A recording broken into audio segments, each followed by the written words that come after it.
전날도 뉴욕 증시 3대 주요 지수가 일제히 하락하더니 밤사이에도 또 하락했습니다. 인플레이션 지표 발표를 앞두고 경계감이 좀 고조되면서 잔잔한 분위기가 이어졌는데요. 이 가운데 그래도 종목별 흐름은 좀 뚜렷하게 달랐습니다. 엔비디아와 오라클은 내렸고요. 테슬라와 알파벳의 주가가 크게 올랐죠. 네, 개별 이슈가 있는 종목들로 지속적인 가격 변동성이 나오고 있는 가운데 일단 시장에서는 FOMC 그리고 마지막 물가 지표에 주목을 하고 있습니다.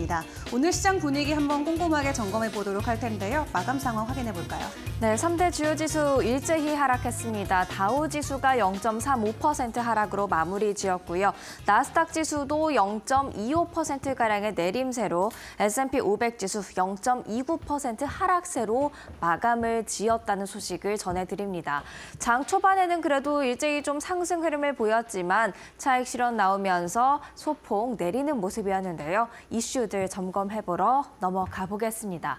연말 랠리가 잠시 주춤한 것 같죠. 3대 주요 지수 약보합 마감한 가운데 이번 주 주요 경제 지표 두 가지 이제 임박해 있습니다. 밤 사이에 이제 현지 시간 11일 기준으로 11월 소비자 물가 지수가 나오고 바로 다음 날 생산자 물가 지수가 나오게 될 텐데요.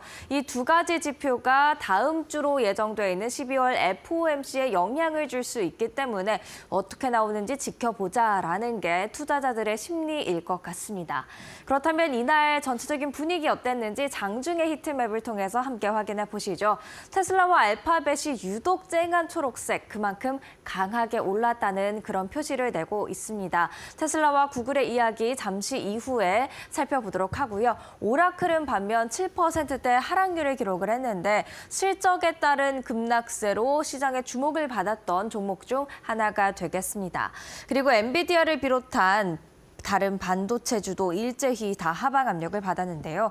엔비디아는 중국에서 반독점 조사가 지금 이루어지고 있다라는 그런 소식에 추가적인 하락세를 나타낸 것으로 풀이가 되고 있습니다.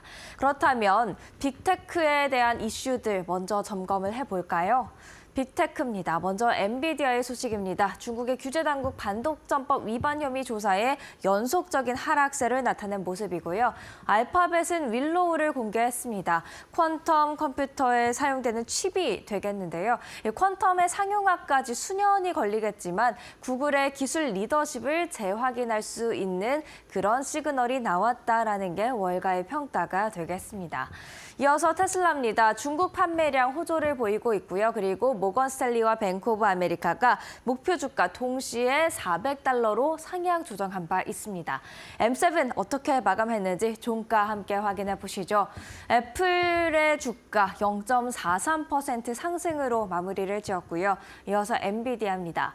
엔비디아의 주가는 2.73% 내림세를 기록했습니다. 마이크로소프트의 종가는 0.57% 역시 하락세로 마무리를 지었고요. 이어서 아마존입니다. 아마존의 주가도 0.43% 내림세였고 알파벳의 주가는 강한 오름세를 보였는데요. 5.33% 상승했습니다. 사실 저 퀀텀 칩에 대한 소식 전장에서부터 나왔었는데 전장에서는 반응이 좀 미적지근했는데 다음 날 바로 강하게 올라오는 모습이 보이고 있었고요. 메타와 테슬라 마지막으로 확인해 보시죠. 메타의 주가는 지금 1% 가까운 0.97% 오름세로 마감을 지었고요. 테슬라도 밤사이에 목표 주가 $400로 형성이 됐는데요. $400에 일단 도달은 했습니다. 밤사이에 2.85% 상승 마감했습니다. 이어서 이제는 퀀텀 이야기를 살짝만 해보도록 하겠습니다. 알파벳의 퀀텀 칩 어제도 저희가 소개를 해드렸었는데 퀀텀 관련주 최근 급등 흐름을 나타냈었더라고요. 9월부터 지금 잔잔하게 오르더니 11월 들어서 굉장히 큰 폭으로 올랐던 것을 확인할 수가 있는데요. 뉴욕 증시에 상장되어 있는 대표적인 퀀텀 관련주는 세 가지가 될 텐데 밤 사이에 어떻게 움직였는지 알파벳과 함께 연동돼서 강하게 올랐는지 살펴봐야겠죠. 먼저 아이온큐입니다. 아이온큐 장 초반에는 조금 등락이 크게 나타났는데요. 이후에 좀 내림세로 가닥을 잡으면서 3.71% 하락세를 보였고요. 이어서 다음 종목도 확인해 보겠습니다. 다음 종목 리게티 컴퓨팅은 무려 45%의 폭등 폭등세를 나타냈고요. 마지막으로 D-Wave까지 한번 확인해 보시죠. 0.43% 오름세로 마감을 했는데요.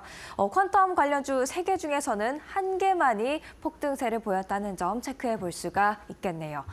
또 이어서 이슈 있는 종목들 6가지 골라봤는데요. 일단 월그린스 부츠 얼라이언스가 월스트리트저널 보도에 의해서 크게 상승세를 보였습니다. 미국의 2대 약국 체인인데요. 사모펀드에 매각할 수 있다라는 그런 논의가 오간다라는 보도에 주가 크게 움직였고요. 오라클 밤사이에 크게 떨어졌죠. 월가 예상치를 하회한 4분기 가이던스가 있었고요. 또 3분기 실적도 부진했습니다. 마이크론도 살펴볼 필요가 있을 것 같습니다. 반도체주가 대체적으로 하방 압력을 받으면서 주가는 하락했지만 일단 미국 유일의 HBM 제조사로서 정부의 62억 달러를 지원받는다라는 소식이 전해졌습니다. 굉장히 기술력을 키우려는 미국의 입장에서 마이크론이 중요한 만큼 적극적으로 지원해주는 모습들을 확인할 수가 있었고요. 스텔란티스 어제도 이슈 종목으로 저희가 살펴봤었는데 중국의 CATL과 6조 원을 투자해서 스페인의 배터리 공장을 설립한다라는 그런 소식을 전해왔습니다. 또 허쉬 전날에 급등세를 보였었죠. 몬델레즈가 인수할 것이다라는 기대감에 급등세를 보였던 건데 밤사이에 월스트리트저널은 이런 보도를 했습니다. 기대를 해선 안 된다라면서 몇 가지 이유를 밝혔는데 일단 허쉬 사업이 조금은 힘든 시기를 지나고 있기 때문에 밸류에이션 측면에서 적절하게 평가받을 수 있을지 그것이 고민이다라는 것이었고요. 반면에 또 좀 어렵게 만드는 이슈는 8년 전에 사실 몬델레이즈가 허쉬를 인수하려고 한번 노력을 했었는데 허쉬가 거절을 했었거든요. 그때는 몬델레즈의 주가 상승률이 훨씬 더 좋았는데 지금은 상황이 좀 뒤바뀌었습니다. 허쉬의 주가 상승률이 훨씬 더 크거든요. 그렇기 때문에 허쉬 사업은 어렵지만 이 주가 상승분을 받기 위한 프리미엄을 좀 요구하게 될 텐데 과연 몬델레즈가 이 부분을 수용할까라는 게 월스트리트저널의 그런 의구심을 자아낸 것으로 보여집니다. 허쉬의 주가 잠시 후에 살펴보시죠. 마지막으로 T모바일입니다. CEO의 성장에 대한 낙관적인 발언에 T모바일의 주가 장중에는 오름세였는데 종가 확인을 해봐야겠죠. 6가지 종가 체크하러 넘어가 보겠습니다. 월그린스 부츠 얼라이언스 장중에 크게 뛰는 모습을 나타냈는데 매각설이 나오자마자 주가 크게 반응을 했습니다. 17% 이상의 상승률을 기록했고요. 두 번째 이슈 종목 확인해 보시죠. 오라클이 되겠습니다. 6.67%의 하락세로 가이던스와 실적 부진에 하락한 모습입니다. 이어서 다음 종목은요. 다음 종목 마이크론 테크놀로지가 될 텐데요. 일단 반도체주 전반적으로 안 좋았죠. 4.58% 내림세로 마감을 했습니다. 스텔란티스도 확인을 해보시죠. 스텔란티스는 밤사이에 1%에 가까운 상승률을 기록하는 모습이었고요. 이어서 허쉬가 되겠습니다.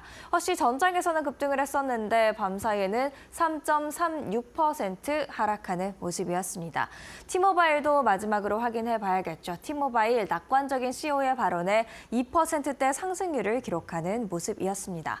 마지막으로 전장에서 좀 강하게 올라왔었던 중국 관련주 하락장 속에서는 어떻게 움직였는지 살펴봐야 될 것 같은데요. 일제히 차익 실현 움직임이 나왔습니다. 사실 현지 시간으로 11일과 12일에 중앙경제공작회의가 나오고 여기서 부양책 규모가 조금 더 구체화될 수 있다라는 기대감은 아직까지 있는 상황인데요. 일단 뉴욕 증시에 상장되어 있는 중국 ETF들은요. 여기 보시면 빨갛게 물들었죠. 그만큼 강한 하락세, 유독 다른 ETF들보다도 강하게 하락했다라는 것을 알 수가 있고요. 뉴욕 증시에 상장돼 있는 중국의 종목 등락률도 이 부분이 되겠습니다. 전체적인 지도를 보면 굉장히 빨갛게 물들어 있다는 것을 확인을 할 수가 있는데 마찬가지로 전날에 강하게 움직였던 만큼 또 빠르게 차익 실현이 나왔다라는 것을 알 수가 있겠죠. 구체적으로 3가지만 또 종가 확인해 보겠습니다. 알리바바입니다. 뉴욕 증시에 상장돼 있어서 티커가 BABA인데요. 2.7% 하락하는 모습이었고요. 핀도어더 홀딩스도 살펴봐야겠죠. 5.3%가량의 내림세를 보였습니다. 마지막으로 징둥닷컴입니다. 4.12% 하락하는 모습이었습니다. 그럼 이어서 국채금리 시장도 확인을 해봐야겠죠. 2년물과 10년물 준비가 돼 있는데요. 2년물 오름세를 보이면서 4.147%를 그리고 10년물은 어디로 움직였을까요? 10년물도 오름세를 보이면서 4.226%로 올라오는 모습들 확인할 수가 있었습니다.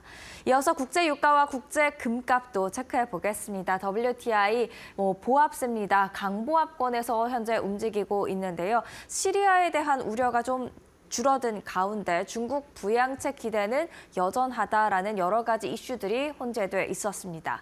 이어서 국제 금값도 확인해 볼까요? 전장에서 1%대 상승세를 보였는데 밤 사이에도 1.2%가량의 오름세를 보이면서 온스당 2,700달러 선으로 올라오는 모습이었습니다. 이렇게 뉴욕 증시 화요일장 정리를 해봤습니다. 이어서 은주 앵커와 함께 밤 사이에 나왔던 놓쳐선 안 될 이슈들 점검해 보시죠.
네, 간밤 있었던 주요 외신 헤드라인 함께 확인해보는 머스노우 5 시간입니다.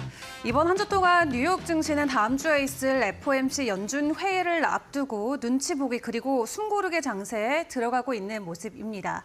그리고 올해 마지막으로 발표되는 물가 지표에도 주목을 하고 있는데요. 그런 가운데 월가의 경제학자들은 12월에도 금리 인하 이후에 1월에는 금리 동결에 들어갈 가능성이 크다라는 것에 뜻을 모으고 있는 것으로 확인됐습니다. 로이터 통신이 진행한 설문조사 내용을 확인을 해보면 이 경제학자 총 103명을 대상으로 진행을 했는데 결과 응답자 중 93명이 이 기준금리 결정에서 연준이 이번에는 금리를 내리겠다라고 답을 했지만 이어진 응답자 중 58명은 오는 1월 회의에서는 연준이 금리 동결을 선택할 것으로 내다봤습니다. 이미 지난 9월부터 시작됐던 금리 인하가 12월에도 이어질 경우 총 75bp의 기준금리 인하가 진행되는 것인데다가 또 내년 1월 20일은 도널드 트럼프 대통령의 취임 날이 있기도 하죠. 그렇기 때문에 2기 정권 출범 직후라는 시점을 생각을 해보면은 금리 인하를 추가적으로 하는 게 어려울 것이다라는 판단을 내린 것으로 보여집니다.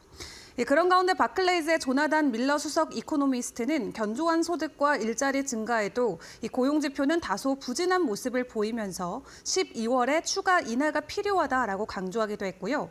이에 뱅크 오브 아메리카의 스티븐 주나우 이코노미스트도 연준은 내년에 어떤 일이 일어나고 실제 시행되는지 또 어떤 리스크가 발생할지 예의주시할 것이라고 강조하기도 했습니다. 다만 미국 대형 투자은행 모건 스탠리 같은 경우는 이번 달에 이어서 내년 1월에도 연준이 금리를 인하할 것으로 예측을 하고 있는데요. 최근 보고서를 확인해 보면 연준이 이달과 내년 1월 연속으로 금리를 내릴 가능성이 있기 때문에 투자자들이 이를 예상해서 포지션을 잡아야 된다라는 코멘트가 적혀 있기도 합니다. 월가 안에서도 전문가들의 분석이 엇갈리고 있는 가운데 일단 12월에 대한 금리 인하 가능성에는 모두가 동의하고 있는 있는 분위기가 이어지고 있는데요. 일단 오늘 새벽 발표될 CPI 함께 주목을 해보시면서 다음 주에 대한 힌트도 미리 얻어보시길 바라겠습니다. 자, 그런 가운데 미국의 마이크론 반도체 보조금 최종적으로 확정됐다라는 소식이 전해졌습니다. 앞서 언론에 발표됐던 보조 금액과 동일한 수치로 최종 확정이 났는데요. 이제 삼성전자 그리고 SK하이닉스의 보조금만 남은 상황이 됐습니다. 일단 마이크론 같은 경우도 모두가 예측했듯이 미국으로부터 61억 달러 규모의 보조금을 받게 됐습니다. 이 보조금은 미국의 치스법에 따라서 미국에서 시설과 생산을 늘리는 반도체 회사에 제공되는 최대 규모의 정부 지원금 중 하나인데요. 이 마이크론 테크놀로지는 이 보조금을 가지고 뉴욕과 아이다호의 공장 프로젝트에 활용할 계획이라고 합니다. 그리고 상무부는 이를 통해서 10년 안에 최소 2만 개의 일자리가 창출될 것으로 기대하고 있는데 상무부와 마이크론은 또 버지니아주 이 마나사스에 있는 칩 제조업체 시설을 확장하는 데도 2억 7,500만 달러의 추가 투자를 위한 예비 조건에 합의한 사실도 전해졌습니다. 해당 시설은 주로 자동차나 네트워킹 그리고 산업시장에 판매되는 칩을 제조할 것으로 보여지고 있고요. 이처럼 조 바이든 행정부는 중국과 대만에 대한 의존도를 줄이기 위해서 보조금 지원 등으로 미국 내 반도체 생산 확대를 집중 추진해 왔는데 지난달 15일에는 TSMC에 대한 66억 달러의 보조금 지급을 확정한다는 발표가 나왔었고 그다음에 인텔 같은 경우도 78억 6천만 달러의 보조금 지급에 대한 확정 발표가 나오기도 했습니다. 다만 아직까지 삼성전자 그리고 SK하이닉스에 대한 최종 확정이 없는 상황이기 때문에 현재 국내에서는 불안감이 계속해서 커지고 있는 상황이고요. 또 이런 시점에서 이제 트럼프 정권으로 교체 시기가 맞물리기 때문에 월가에서도 해외 반도체 기업들에게는 상당한 위험성이 커질 수 있다라고 이야기를 하고 있습니다. 이 트럼프를 놓고 경제 상황 계속해서 변하고 있지만 그런 가운데 트럼프의 정책 영향이 감소되고 있다는 평가도 나오고 있는데요. 양측의 입장을 모두 함께 비교해 보도록 하겠습니다. 먼저 반도체만 놓고 봤을 때는 이 FT에서 파이낸셜 타임스에서는 칩스법의 미래가 위태로워지고 있다, 우려가 커지고 있다라고 진단을 하고 있습니다. 이 트럼프 대통령 당선인이 최근 인터뷰에서도 칩스법을 비판하면서 업계에서는 내년 정권 교체를 앞두고 현재 진행하고 있는 투자나 프로젝트 지연 또는 취소 가능성에 대해서 우려감을 키워가고 있는데요. 이 TSMC와 글로벌 웨이퍼스, 삼성전자나 SK하이닉스 같은 경우는 이 칩스법에 따른 보조금 패키지의 상당 부분을 차지하는 약 14조 원의 보조금을 받을 예정이긴 하지만 이 마이크론의 보조금 확정 소식과 함께 아직 국내 기업들은 추가적인 확정 소식이 전해지지 않아서 이 계약 승인 지연이 시장에는 불안감으로 작용이 되고 있습니다. 다만 트럼프 무역 정책의 영향력이 이미 줄어들고 있다라는 입장도 있습니다. 울프 리서치의 내용을 확인을 해보도록 할 텐데요. 이 해당 투자은행의 크리스 세넥 수석 투자 전략가는 도널드 트럼프 미국 대통령 당선인의 무역 정책이 25년도 상반기 시장의 대표적인 불확실성이다라고 이야기를 하면서 다만 해당 힘이 어느 정도 활력을 잃고 있고 그렇기 때문에 우리는 M7에 계속해서 집중 투자해야 된다라고 이야기를 남겼습니다. 그는 트럼프 당선인의 무역 정책 영향력은 세 단계로 나눌 수가 있는데 첫 번째 단계는 대선 직후이고 두 번째는 대통령 선거 이후 100일간 그리고 마지막 세 번째 단계는 25년도 하반기에 나타날 것이라고 예상을 했습니다.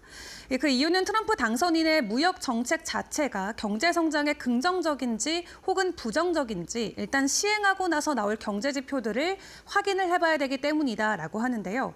그렇기 때문에 일단 첫 번째 단계가 마무리가 된 만큼 세 번째 단계가 다가오기 전인 2025년 상반기까지는 M7, 매그니피센트 7에 대한 투자 비중을 계속해서 공격적으로 늘려가겠다라는 코멘트를 남기기도 했습니다. 자, 그런 가운데 테슬라는 간밤에도 또 추가 상승하는 모습을 만들어냈죠. 월가에서 테슬라를 향한 낙관론이 계속해서 이어지고 있습니다. 이번에는 모건 스탠리가 테슬라의 목표 주가를 상향으로 조정을 했는데요. 이 테슬라에 대한 자신감, 월가에서는 계속해서 키워가고 있는 상황이죠. 이 모건 스탠리 같은 경우도 AI와 데이터 센터, 재생에너지나 로봇 공학과 같은 다양한 분야에서 테슬라의 열정을 다시 확인했다라고 이야기하면서 목표 주가를 기존 $310 선에서 $400 선으로 상향 조정하기도 했습니다. 그러면서 내년에 탑픽으로 동시에 선정하기도 했는데요. 그 가운데 테슬라가 올해 초에 투자 계획을 보류했던 인도 시장 진출을 재고하고 있다는 첫 신호로 뉴델리에서 쇼룸 공간 물색 작업을 재개했다는 소식도 전해졌습니다. 머스크는 지난 4월 인도에서 모디 인도 총리를 만나서 20억 달러에서 30억 달러 규모의 투자를 유치할 예정이라고 밝힌 바가 있는데 이 판매량 감소로 인해서 방문을 취소한 바 있었죠. 그 후 최근 몇 달 동안 인도에서 쇼룸을 찾는 작업을 중단했었는데 테슬라가 현재 다시 수도권에서 공간을 확보하기 위한 협의를 진행 중이라고 합니다. 또 외신에 따르면 테슬라가 소비자 체험센터나 배송 그리고 서비스 운영을 위한 큰 규모의 공간을 찾고 있다라고 전해졌는데요. 다만 테슬라는 아직 탐색 단계이지 확정된 것은 아무것도 없다라고 소식을 전해왔습니다. 일단 테슬라가 인도에 진출하지 않았었기 때문에 인도 정부가 그동안 관심을 보여왔던 현대차나 도요타 이런 다른 기업들은 이번 소식으로 어떤 영향을 받아갈지 그 움직임도 같이 파악을 해보시는 게 중요할 것 같은데요. 이 중국 쪽에서의 판매량 변동성이 계속해서 나오고 있는 가운데 새로운 시장을 다시 한번 개척해 나갈 수 있을지 테슬라의 추가적인 기대감으로 작용될 수 있을지 시장 상황 함께 살펴보시죠. 자, 그런 가운데 간밤 있었던 암호화폐 시장의 이슈들도 점검을 해보도록 할 텐데요. 이 마이크로소프트 주총이 간밤 있었습니다. 근데 10월 정도에 마이크로소프트 이 주총을 통해서 주주환이 올라왔었던 게 마이크로소프트의 현금 비중을 가지고 비트코인에 투자하자라는 안건이 있었습니다. 그를 놓고 오늘 주총 진행을 했는데 최종적으로는 제안이 부결된 것으로 나왔습니다. 일단 마이크로소프트가 보유하고 있는 현금 비중액 중 1% 정도는 비트코인에 투자하자라는 게 주주들의 입장이었는데 마이크로소프트는 변동성이 큰 자산에 투자하기는 아직까지는 리스크가 있다라고 하면서 해당 투표안을 결론적으로는 부결한 것으로 확인이 됐고요. 그런 가운데 현재 진행되고 있는 비트코인 매나 행사에서 트럼프의 아들인 에릭 트럼프가 나서서 비트코인과 암호화폐 생태계에 대한 자신감 그리고 그 가치에 대한 설명을 다시 한번 강조를 했습니다. 이 희소성이 굉장히 강한 시장이기 때문에 비트코인의 가격이 추후 100만 달러까지 충분히 돌파할 수 있을 것이다 라고 믿는다는 발언을 서슴없이 내놨고요. 그럼에도 불구하고 비트코인의 가격은 추가적인 상승을 보여주지는 못한 채 9만 5천 달러에서 가격 횡보가 이어지는 모습이 나오기도 했습니다. 연말까지 추가 상승에 대한 기대감을 계속 가져가도 괜찮은 것일지 매일매일 시장 상황 면밀하게 챙겨보시는 게 좋겠습니다. 지금까지 머스노우 5시간이었습니다.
안녕하세요. 매드토크 신인섭입니다. 오늘의 주제는 오토존 실적 발표, 마이크론, 코스트코 실적 프리뷰입니다.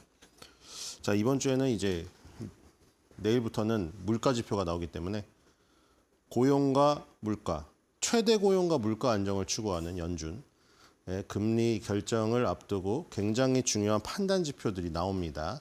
그 사이에 기업의 실적을 볼 수 있는 짬이 생겼죠.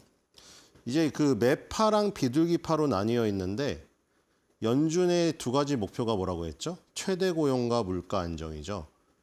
그러니까 지금 장기적인 안정적인 이자율도 있지만 그게 이제 물가 안정에서 연결되는 거기 때문에 대부분 두 마리 토끼를 얘기한다고 했죠. 최대 고용을 하려면 금리를 보통 인하해서 아주 공식은 아닌데 보통 금리를 인하해서 돈을 풀어서 고용시장을 확대해야 됩니다. 그러니까 최대 고용의 방점을 조금 더 찍는 성향의 파를 동글동글한 비둘기라고 해서 비둘기파라고 하고 물가 안정에 조금 더 초점을 맞추는 물가 안정을 하려면 금리를 인상해서 눌러줘야 됩니다. 물가를. 올라오는 두드러기 같은 물가를 눌러줘야 돼요. 그래서 금리 인상, 물가 안정에 방점을 둔 그쪽의 성향을 보통 매파라고 합니다. 그러니까 지금 최대 고용과 물가 안정을 파월 의장 같은 경우에는 올빼미파라고 중간에 중립적으로 당연히 판단해야 되는 의장의 입장이어서 그런지 모르는데 때에 따라서 매로 변했다가 때에 따라서 비둘기로 변하기도 합니다. 그렇죠? 물가가 엄청나게 치솟던 코로나 이후 시기에는 예전에 폴 볼커 의장처럼 인플레이션 파이터로 변신을 해서 매파 같은 모습을 보였다가도 지금은 또 고용시장을 완화시켜야 된다고 하면서 금리 인하를 지금 하고 있습니다. 그럼 지금 모습은 또 비둘기파 같죠? 의장으로서의 어떤 중립적인 모습을 지켜야 되는 그 지휘적인 측면도 있을 겁니다. 어쨌든 올빼미파로 분류가 되고요. 동글동글 박사님처럼 올빼미 눈알처럼 생겼죠. 그래서 최대 고용과 물가 안정이라는 금리 인하를 통한 최대 고용을 원하는 쪽은 비둘기, 그다음에 금리 인상을 통해서 물가 안정에 방점을 둔 쪽은 매파. 그래서 이 양쪽의 대립 혹은 이 양쪽의 대립 속에서 어떤 만장일치 결론이 어느 쪽으로 뻗치느냐, 그게 최종적인 결론에 도달하게 되겠죠. 총 12개의 표가 있습니다. 그래서 이제 여러 가지 고용 지표, 물가 지표, 여러 가지 신뢰 지수, 심리 지수 쫙 지금 본 다음에 12월 달에 마지막 2024년도 8번째이자 2024년도 마지막 금리 결정을 하게 됩니다. 바로 그 금리 결정을 하는데 이제 바로 마지막으로 볼 물가 지표들이 CPI, PPI들이 나오기 때문에 아주 중요한 순간을 앞둔 가운데 주 초반에 살짝 틈이 벌어지는 그 틈을 타서 기업의 실적들을 지금 살펴보고 있는 시기라고 생각하시면 되겠습니다. 자, 아주 많지는 않지만 여기 지금 뭐 밈 주식을 좋아하시는 분들 게임스탑도 있죠.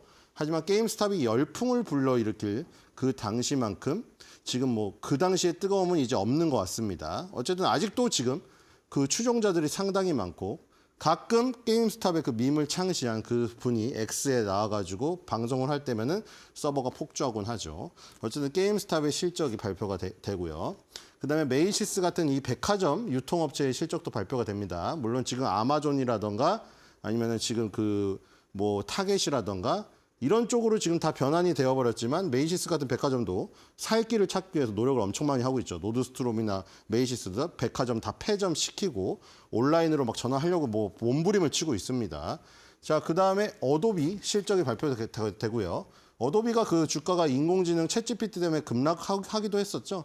챗GPT한테 말을 해버렸더니 그냥 말대로 그냥 영상을 다 꾸려버리니까 이제 막 저런 전문 프로그램 없이도 초보자들도 다 할 수 있네? 이러면서 그 당시에 급락하기도 했었고요. 러브색 같은 이런 가구 업체들도 있습니다. 요 지금 가구를 많이 산다는 것은 내구재죠. 조금 연한이 긴 것들. 이런 것들은 경기가 좋아지니까 자동차, 가전제품, 가구 이런 걸 사면 이런 것들이 실적이 좋은 거고요. 그다음에 이제 브로드컴 한때 매그니피센트 7에 편입될 이 후보로 지금 거론이 되었었다가 테슬라가 앨런 머스크가 급격하게 트럼프를 지지하면서 슈팅 스타로 떠오르는 바람에 그렇죠. 테슬라를 제치고 브로드컴이 들어간다는 얘기가 있었는데 그게 쏙 들어가 버렸습니다. 정말 어떤 결정적인 역사의 순간이었죠. 그 당시에 테슬라가 꼬꾸라지고 앨런 머스크가 물론 결과론적인 얘기지만 이거는 트럼프를 지지를 안 해서 테슬라가 만약에 그냥 급락을 했었다. 그렇게 됐다면 브로드컴이 들어갔을 수도 있었겠다는 생각도 듭니다. 어쨌든 브로드컴도 뭐 매그니피센트 7에 들어가진 않았지만 여전히 섹시하고 매력적인 종목이고요. 자, 그다음에 코스트코의 실적 발표가 있죠. 아주 중요하죠. 지금 유통업계를 이끌고 있는 코스트코. 지금 이 유통업계가 이제 아마존의 어떤 공습, 온라인에서 시작해서 오프라인의 공습을 막아낼 수 있을까 했는데 월마트, 코스트코 같은 이런 업체들은 지금 살아남았습니다. 그리고 어제 봤던 달러 스토어 같은 달러트리 이런 종목들은 다 급락을 했어요. 그러니까 싸게 파는 것들은 다 지금 주저앉아 버렸지만 코스트코라던가 월마트라던가 충성 고객들을 갖고 있는 오프라인 이쪽은 결국 아마존과 함께 지금 공생 관계에 있는 맞부딪히고 있는데 같이 살고 있다. 이렇게 볼 수가 있겠습니다. 월요일 날은 오라클의 실적 발표가 이미 있었고요. 자, 여기 뭐 데이비즈 앤 버스터즈라고 게임과 식사를 즐길 수 있는 이런 것도 있었고요.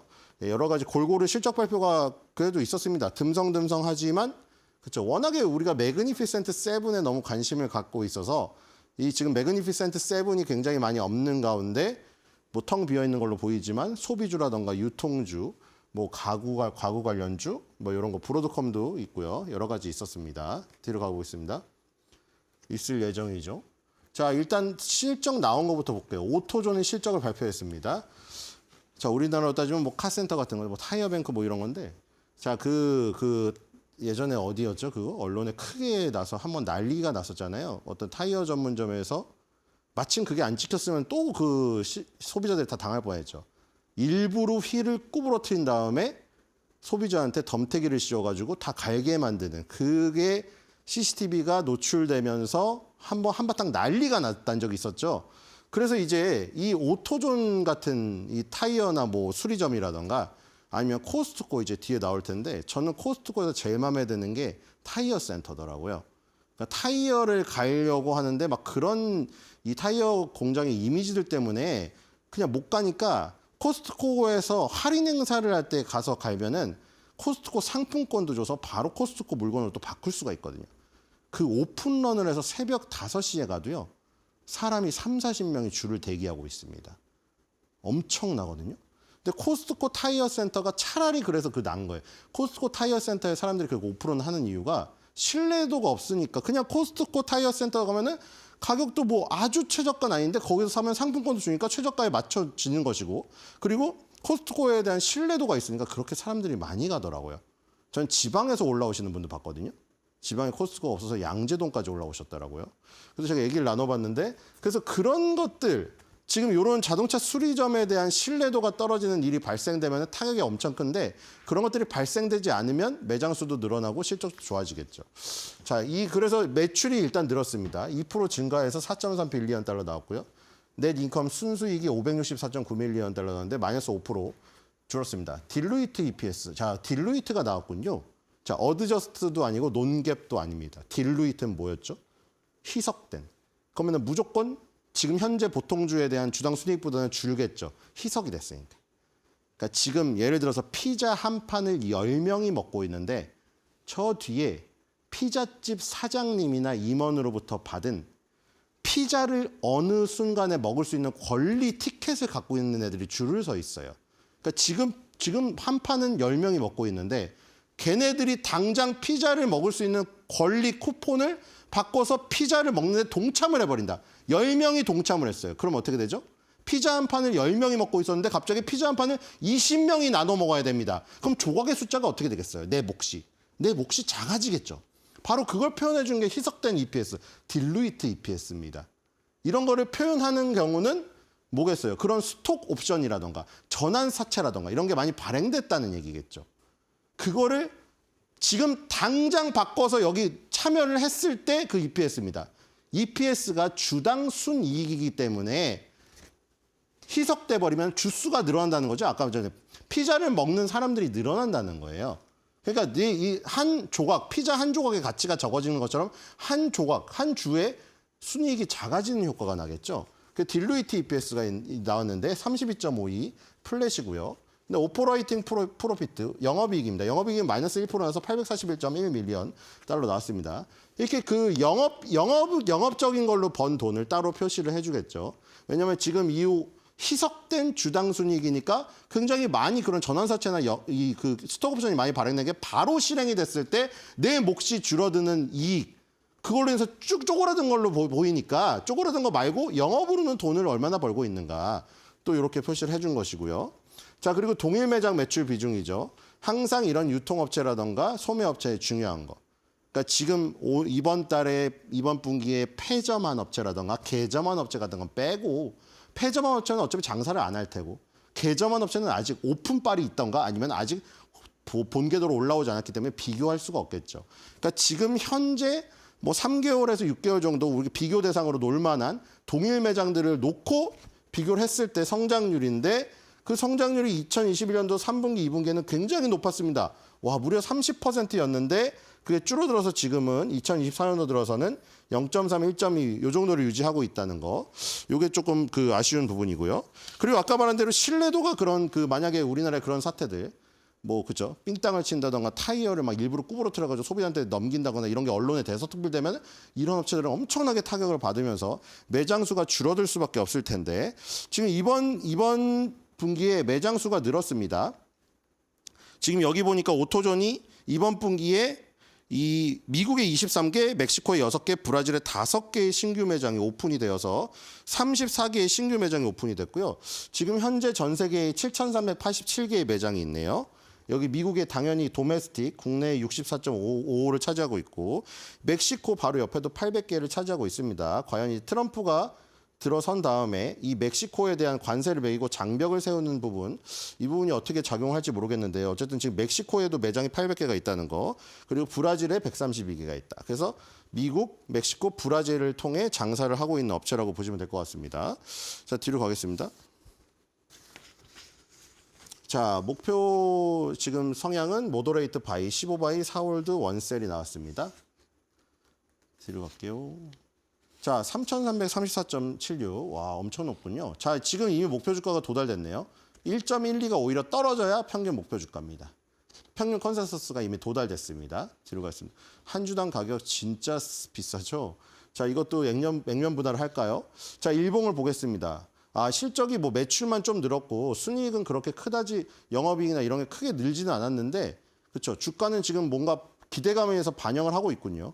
지금 이 2024년도죠. 2024년도 1월 달부터 쭉 있었던 요 3,200과 3,300달러 가운데 이 고점이 몇 번을 막혔죠. 거기를 시원하게 날려버렸습니다.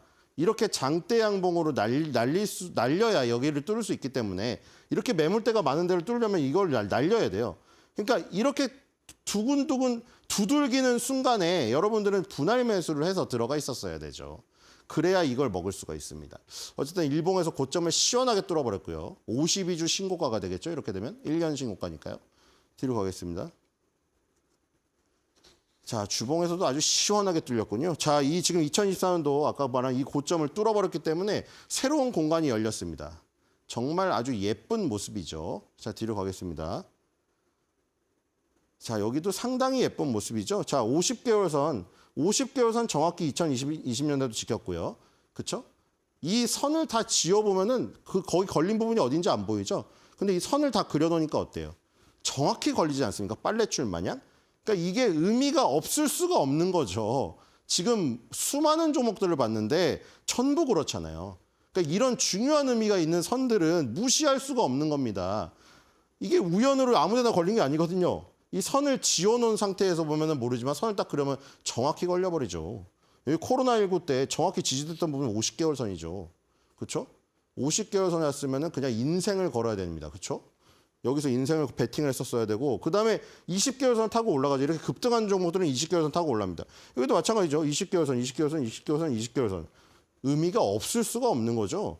자, 지금 이제 다시 올라가고 있습니다. 자, 월봉을 보겠습니다. 월봉에 고점이 없다면 이건 역사상 최고가인데요. 네, 월봉이 역사상 최고가죠, 지금. 아주 좋고요. 자, 마이크론 테크놀로지는 이제 18일 날 실적 발표가 됩니다. 마이크론 테크놀로지 지금 지난번 실적이 어마어마하게 좋았거든요.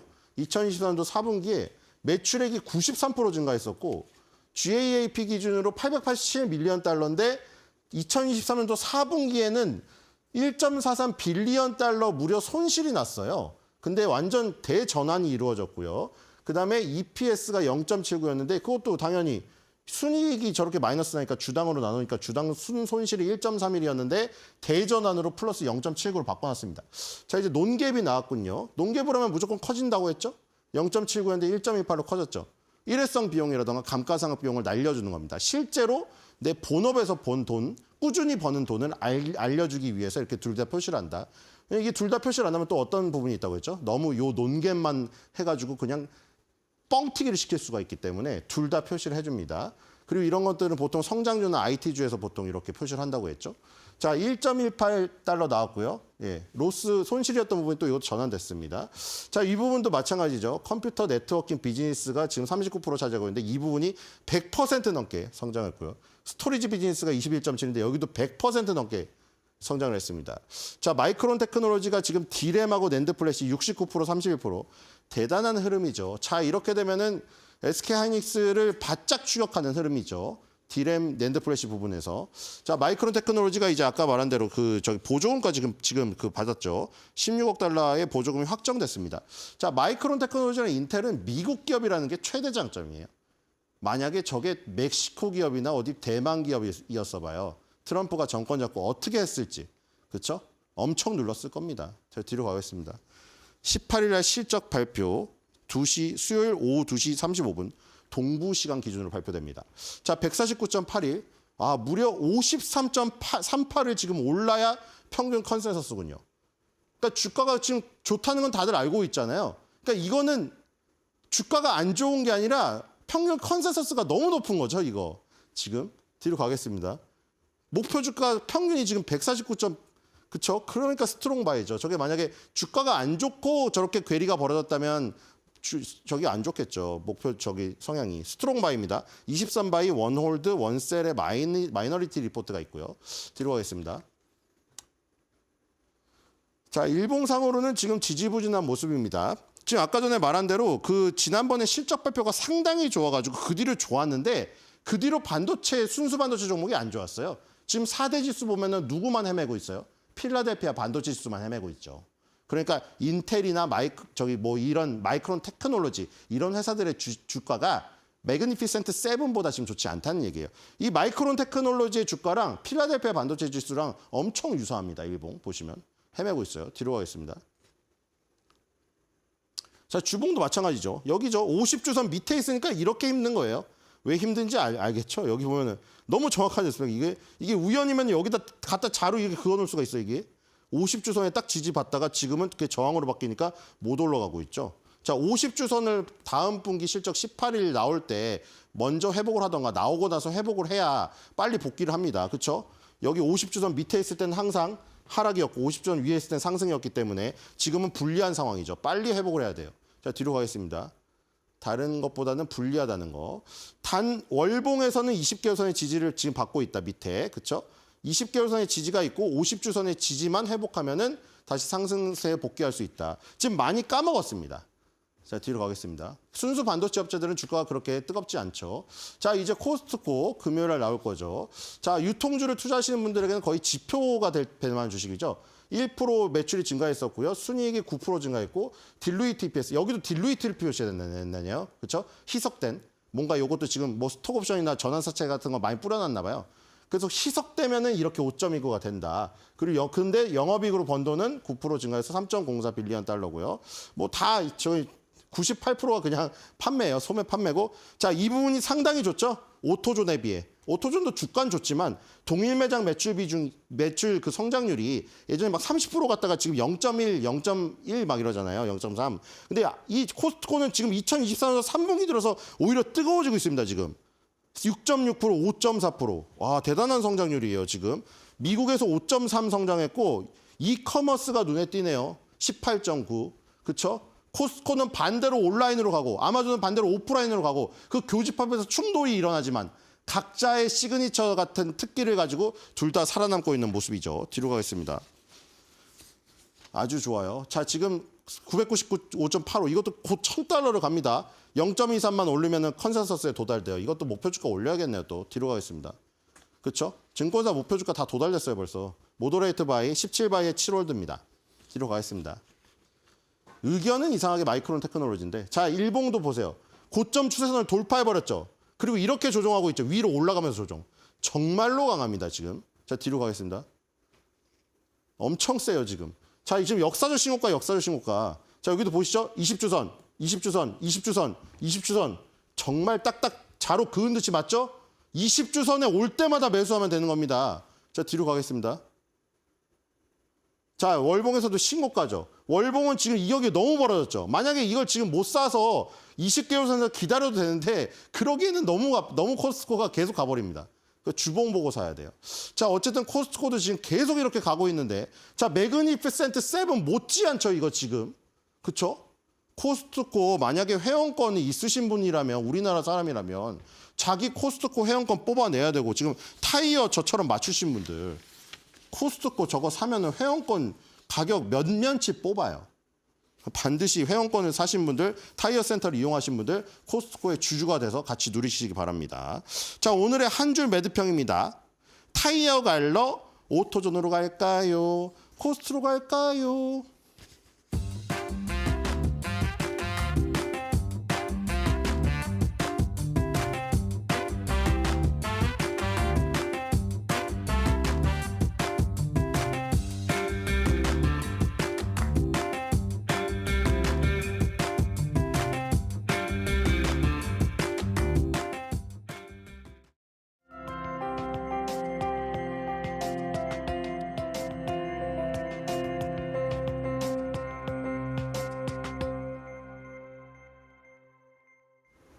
밤사이 뉴욕 증시를 뜨겁게 달군 소식이 있었죠. 알파벳의 퀀텀 컴퓨터, 양자 컴퓨터 개발 소식이었습니다. 지금 이제 퀀텀의 시대가 오고 있는 걸까요? 사인을 통해서 확인을 해보시죠. 윌로우에 대한 이야기 구글이 꺼냈습니다. 퀀텀 칩 윌로우를 공개했는데요. 바로 여기 보이시는 이 칩이 윌로우 칩이 되겠습니다. 구글이 자체 개발한 새 양자 칩, 퀀텀 칩이 되겠는데요. 기존에 가장 빠르던 슈퍼컴퓨터로 14년이 걸리던 계산을 5분 내에 처리할 수 있는 칩이 되겠습니다. 10년이 아니라요. 14년이 되겠습니다. 10의 24제곱 그 분량만큼 걸리던 계산을 5분 안에 처리할 수 있는 칩이 드디어 세상에 공개가 된 겁니다. 이에 따라서 우주의 시간을 5분으로 단축했다. 구글이 양자 컴퓨터 분야에서 승부수를 던졌다. 이런 평가들이 월가에서 나오고 있는데요. 계속해서 다음 이야기 들어보도록 하겠습니다. 이 양자 컴퓨터 칩이란 어떤 원리로 이루어져 있길래 14년이 걸리던 것을 5분 안에 이뤄낼 수 있는지 간략하게만 살펴보도록 하겠습니다. 저도 이과가 아니라서 이해하는 데 좀 어려움이 있었는데요. 일단 연산 방식이 이렇습니다. 일반 컴퓨터는 기본 단위가 0과 1, 비트로 구성이 되어 있는데요. 양자 컴퓨터는 큐비트라고 0과 1을 중첩시켜서 사용할 수가 있게 됩니다.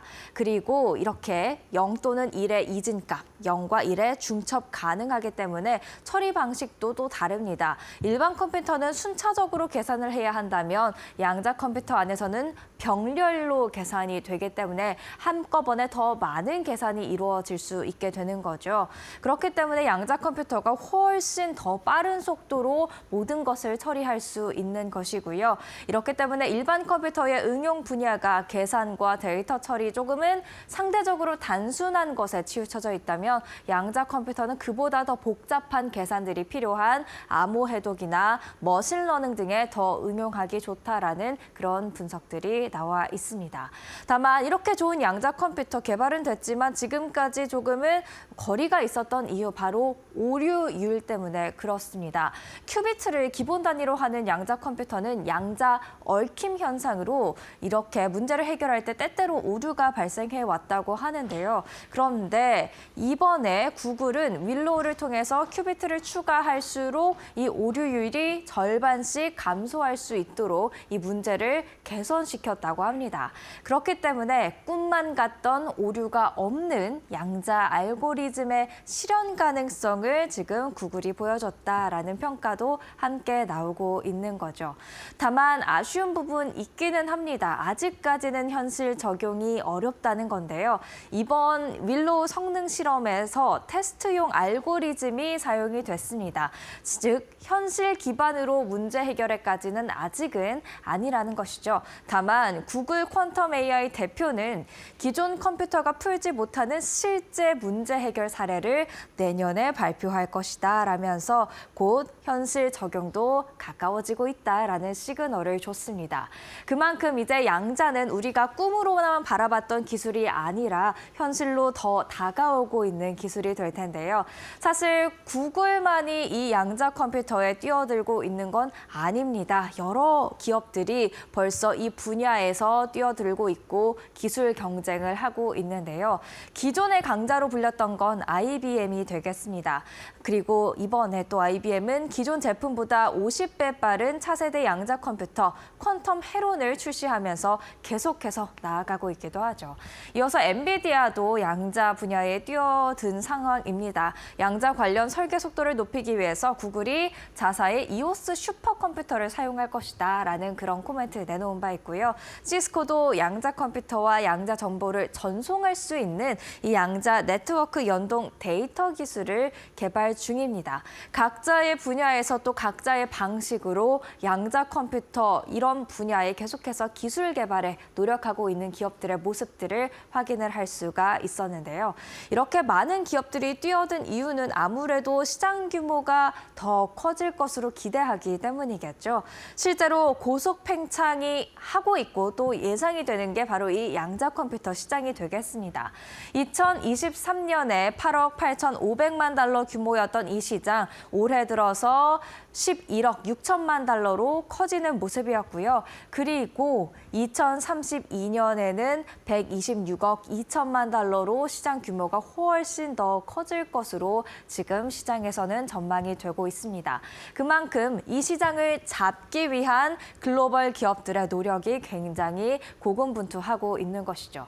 그렇다면 관련되어 있는 주가의 흐름은 어떨까요? 일단 밤사이에 알파벳은 굉장히 많이 올랐다는 것을 알 수가 있는데요. 현지 시간 10일 기준 전체적인 히트맵 S&P 500 지수의 등락률을 색깔로 함께 보고 계신데요. 가운데 떡하니 구글이 자리 잡고 있죠. 구글의 모회사 알파벳의 주가가 밤사이에 5.57% 오르면서 지금 S&P 500 중에서 상승률, 굉장히 큰 상승률을 기록했다는 것을 알 수가 있습니다. 그리고 알파벳만 관련주가 아니죠. 실제로 양자 컴퓨팅 관련주 뉴욕 증시에 이미 많이 상장이 되어 있는데요. 그들의 움직임을 차트화한 겁니다. 여기서는 지금 아이온큐, D-Wave 퀀텀, 그리고 리게티 컴퓨팅이 포함이 되어 있는데 9월 들어서 슬슬 조짐을 보이더니 10월에 좀 올랐고요. 그리고 11월에 더 크게 올랐고 12월 현재 가파른 상승률을 보이고 있다는 것 알 수가 있죠. 그만큼 지금 시장에서는 이 퀀텀, 양자에 대한 그런 기대감이 크다는 것을 알 수가 있습니다. 뉴욕 증시에서는 이렇게 크게 움직였는데 국내 증시에서는 어떤 흐름을 보이고 있을까요? 일단 관련주 몇 가지 꼽아봤는데요. 3대 이동통신사 다 관련주로 꼽혀져 있고요. 그리고 IA와 아이윈 플러스, 폴라리스 웍스로도 잘 알고 계실 겁니다. 이 아이윈 플러스까지 해서 이 두 가지 종목은 삼성전자와 함께 갤럭시의 지금 양자 보안 관련된 기술에 첨력한 바 있습니다. 또 코이버 솔리드, 우리넷 등 또 관련주도 있고요. 어제 흐름이 어땠을까 살펴봤는데 사실 3대 이동통신사의 주가 흐름은 좀 지지부진했고요. 기타 다른 종목들은 그래도 강세를 보이는 모습들이었습니다. 알파벳의 양자 컴퓨터 개발 소식이 사실 우리 어제 장중에 이미 다 반영이 됐을 법한 시각에 나왔었거든요. 그런데 일단 뉴욕 증시에서는 그 다음인 오늘 밤 사이에 또 반응을 보인 만큼 과연 이 종목들이 오늘장에서 어떤 흐름을 보일지, 강세 흐름을 그대로 다시 이어받을 수 있을지 지켜보실 필요가 있을 것 같습니다. 오늘의 사이드는 이렇게 정리를 해보도록 하겠습니다. 유명한 예능 프로그램이죠. 이 프로그램에서 한 말들이 다 현실로 이루어진다라는 이야기가 있는데요. 사실 이 양자 컴퓨터의 대표적인 종목인 아이온큐도 몇 년 전부터 서학개미 분들이 꾸준히 매수를 해 오셨고요. 그리고 그 결과 지금은 서학개미 보관 금액 종목 중 6위를 차지하는 게 바로 이 아이온큐가 되겠습니다. 그런 만큼 이제는 서학개미 분들의 그런 바램들이 이루어지는 시간이 오지 않았을까요? 양자 컴퓨터도 결국엔 왔습니다. 앞으로 계속해서 지켜보시죠. 사인이었습니다.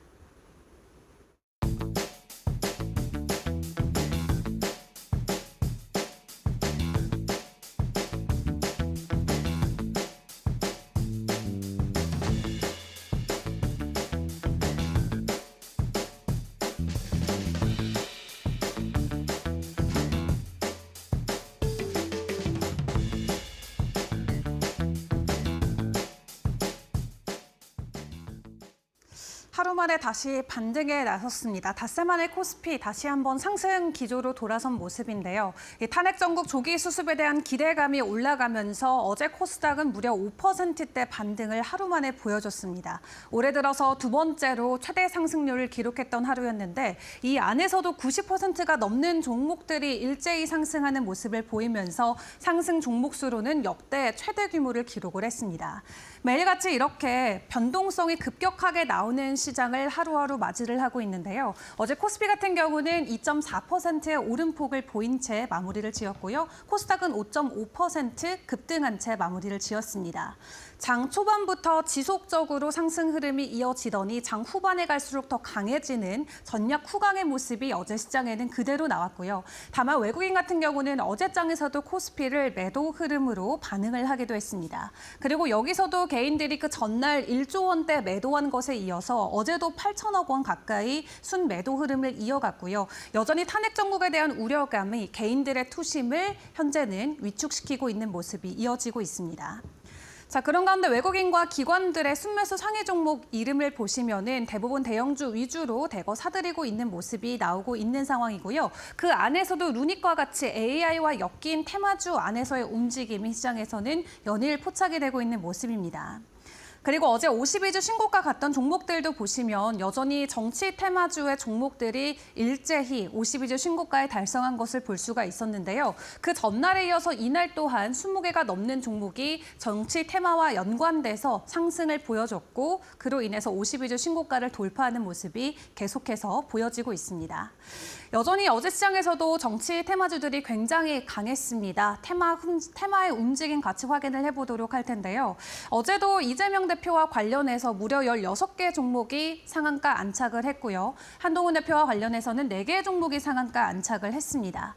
일단 한동훈 대표 같은 경우는 내년 4월에서 5월 조기 대선과 관련된 이야기를 현재 내놓고 있는 상황이고 이재명 대표 같은 경우는 차기 대권 주자로 이제 완전 자리를 잡아가는 모습이죠. 여론조사 매일매일 진행이 되고 있는데 어제 진행됐던 이 투표를 확인을 해보면 이재명 대표가 49% 그리고 한동훈 대표가 9.1%로 나오면서 시장에 대한 기대감은 그대로 이재명 대표에게 향하고 있는 모습입니다.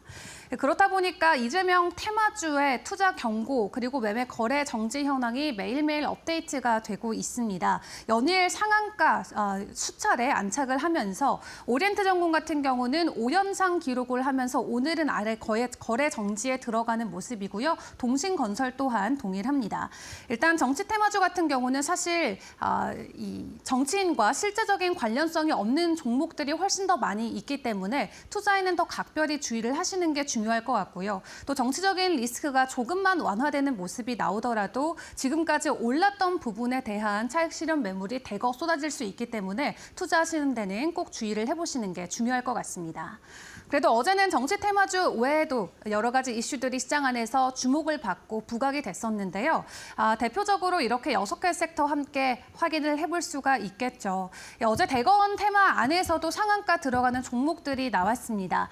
트럼프 대통령 당선인이 우크라이나 휴전과 관련된 코멘트를 또 직접적으로 내놓으면서 파라텍과 삼부토건이 어제 상한가 안착을 했고요.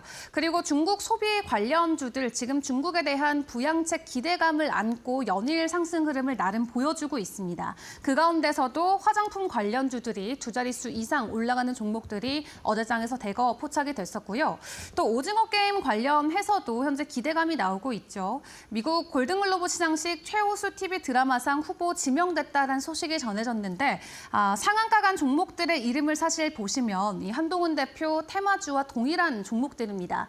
이 오징어 게임의 주연인 이정재 배우가 한동훈 대표와 함께 찍었던 사진이 연일 화제가 되면서 아직까지도 같은 테마주로 분류가 되고 있고요. 이 기존 한동훈 대표 때문에도 이 상승 탄력을 받아왔었는데 여기에 오징어 게임까지 이슈를 가지고 오면서 어제 관련주들이 일제히 상한가 들어가기도 했습니다. 그리고 AI 관련주들도 지속적인 상승 흐름을 보이고 있는 가운데 어제 오픈 AI가 동영상 생성 AI 소라를 본격 출시했다는 소식을 가지고 왔죠. 해당 소식에 SP소프트나 폴라리스 AI와 같은 종목들도 15% 가까운 상승 흐름을 보였고요. 그리고 지금 미국 안에서 현대차 그리고 기아차의 판매 비중이 계속해서 올라가고 있다라는 소식이 전해지면서 자동차 부품 쪽으로도 가격 상승이 나오는 모습이 포착이 됐습니다. 전체 판매량을 100분을로 놓고 봤을 때 미국 쪽의 비중이 23%까지 올라갔다라고 하는데요. 미국 안에서의 판매 호조가 지속적인 상승 모멘텀이 되어줄 수 있다라는 긍정적인 전망까지 나오고 있고요. 그리고 삼성전자가 내년 1월에 XR 신제품 샘플 형태를 공개한다는 소식이 전해지면서 AI나 VR 관련주들도 오름폭을 보였고 또 구글과 관련해서 양자 컴퓨터 관련주들도 어제 오름폭을 함께 보이기도 했습니다. 그럼 그 외 시간에서 변동성을 보였던 이슈들과 종목들도 점검을 해보도록 할 텐데요. 어제 시간에서 올랐던 종목들 보시면 개별주 위주로 오름폭을 보였던 종목들이 많이 나왔습니다. DB나 노바텍, PNC테크나 나노브릭처럼 이 개별 공시를 통해서 시간에서 상한가 갔던 종목들이 있는데 오늘 장 출발 이후의 변동성은 같이 지켜보시고요. 그리고 오늘부터 중국의 중앙경제공작회의가 개최가 됩니다. 추가적인 부양책에 대한 기대감, 글로벌적으로 기대감을 계속해서 키워가고 있는 상황인데 국내 증권가에서도 중국발 정책 기대감이 지속될 것이다라는 보고서를 내놓은 바 있고요. 이미 관련주들이 연일 변동성을 보이고 있는 만큼 이 실제 회의가 진행되는 오늘과 내일에는 해당 종목들이 어떤 쪽으로 방향성을 틀어줄지도 주목을 해보시는 게 좋을 것 같습니다. 어제는 화장품 쪽에서 조금 더 강한 상승이 나오긴 했는데 중국 소비 관련해서는 철강이나 석유, 화학까지도 묶어서 함께 체크를 해볼 수 있기 때문에 관련주들의 움직임들도 계속해서 체크를 해보시고요. 그 외에 글로벌 이슈들도 같이 점검을 해보도록 할 텐데요. 일단 미국 증시 간밤에도 일제히 하락 마감하긴 했습니다만 마이크론과 관련된 소식이 전해졌고 해당 소식이 오늘 반도체 관련주들에게는 어떤 영향을 줄지도 미리 점검을 해보시는 게 중요할 것 같습니다. 일단 트럼프로 정권이 교체되기 전에 빨리 칩스법과 관련된 이 반도체 보조금의 최종 확정 소식을 가지고 와야 되는데 미국의 마이크론과 인텔은 최종적으로 보조금을 받는다라는 소식이 전해졌고요. TSMC 같은 경우도 66억 달러 보조금 받는 게 최종적으로 확정됐습니다. 그리고 올해 4월 삼성전자는 66억 달러를 받을 수 있다라는 예측치가 나왔었고 SK하이닉스도 8월 돼서 4억 달러의 보조금을 받는다는 소식이 전해졌는데 아직 미국 정부에서 최종적으로 확정 승인을 내려주지 않아서 다음 달까지 최종 승인이 나지 않으면 우리만 받지 못하는 상황이 나올 수도 있기 때문에 이 남은 한 달 동안의 움직임이 굉장히 중요해 보입니다. 일단 파이낸셜 타임즈 쪽에서도 트럼프가 재집권을 하게 되면 삼성전자와 같은 외국의 반도체 기업들은 위험할 수 있다라는 코멘트를 내놨는데요. 간만 마이크론까지 최종적으로 보조금 확정 소식이 전해지면서 이제 우리 기업들의 소식만 기다리는 상황이 됐습니다. 해당 소식을 어떻게 소화할지 오늘 같이 지켜보시고요. 그리고 미증시가 계속해서 연일 약세를 보이고 있는 이유는 바로 오늘 새벽에 발표되는 CPI가 될 것 같습니다. 이 물가지표를 앞두고 다음 주에 있을 FOMC에 대한 여러 가지 우려감이나 기대감을 계속해서 키워가고 있는 상황인데요. 일단 오늘 새벽에 발표되는 물가지표 같이 점검을 하시면서 이번 한 주에 대한 전략들 계속 점검을 해보시는 게 중요할 것 같습니다.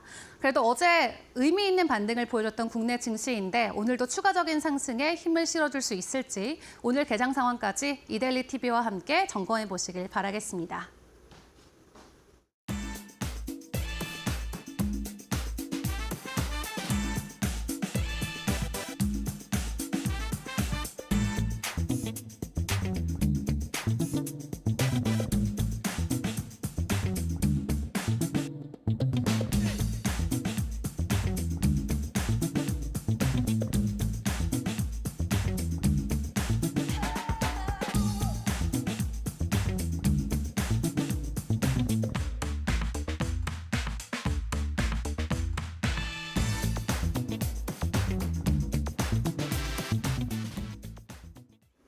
이어서 뉴욕 증시에서 보내온 시그널도 확인해 보도록 하겠습니다. 간밤 3대 주요 지수는 일단 하락세를 보였습니다. 소폭의 약세를 기록하면서 다우, 나스닥, S&P 500 지수 모두 0.3% 안팎의 하락률을 기록했고요.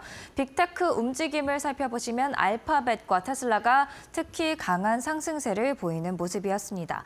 WTI와 금값도 소폭의 오름세를 보였네요. 그리고 이슈들도 몇 가지 간략하게 점검을 해보면요. 쌓인 시간에도 소개를 해드렸지만 이제는 퀀텀이 오고 있습니다. 구글이 양자 퀀텀 칩 윌로우를 공개하면서 14년이 걸리던 계산을 5분 안에 처리할 수 있는 기술을 공개했는데요. 이에 따라서 알파벳 주가 보셨다시피 강한 상승세 보였고요. 또 퀀텀 관련주도 희비가 엇갈리는 모습들 있었지만 대체적으로 상승세를 기록했습니다. 그리고 지금 뉴욕 증시의 연말 랠리가 잠시 주춤한 이유는 이제 물가 지표가 오기 때문입니다. 현지 시간 11일이니까 오늘 밤과 그 밤에서 넘어가는 새벽 사이에 소비자 물가 지수가 공개될 예정인데요. 그 바로 다음 날 또 생산자 물가 지수까지 두 가지 주요한 인플레 지표가 나오다 보니까 다음 주 12월 FOMC를 앞두고서 시장이 약간은 긴장을 한 것으로 보여집니다. 그리고 중국 부양책도 이제 옵니다. 오늘부터 내일까지 중앙경제공작회의가 이틀에 걸쳐서 열리게 되는데요. 12일에 부양책의 규모가 어느 정도 구체화되지 않을까라는 기대감이 현재 나와 있는 상황인데 그 가운데 중국의 경제학자들은요. 이번에 많은 지원, 적극적인 지원을 하면서 재정 적자가 크게 늘려나고 또 금리 인하 폭도 생각보다 클 것 같다라는 이야기를 전한 바 있습니다. 큰 부양책에 대한 기대감이 있는 만큼 물가 지표와 부양책이라는 빅 이벤트도 이번 주 계속해서 지켜보셔야 될 것 같습니다.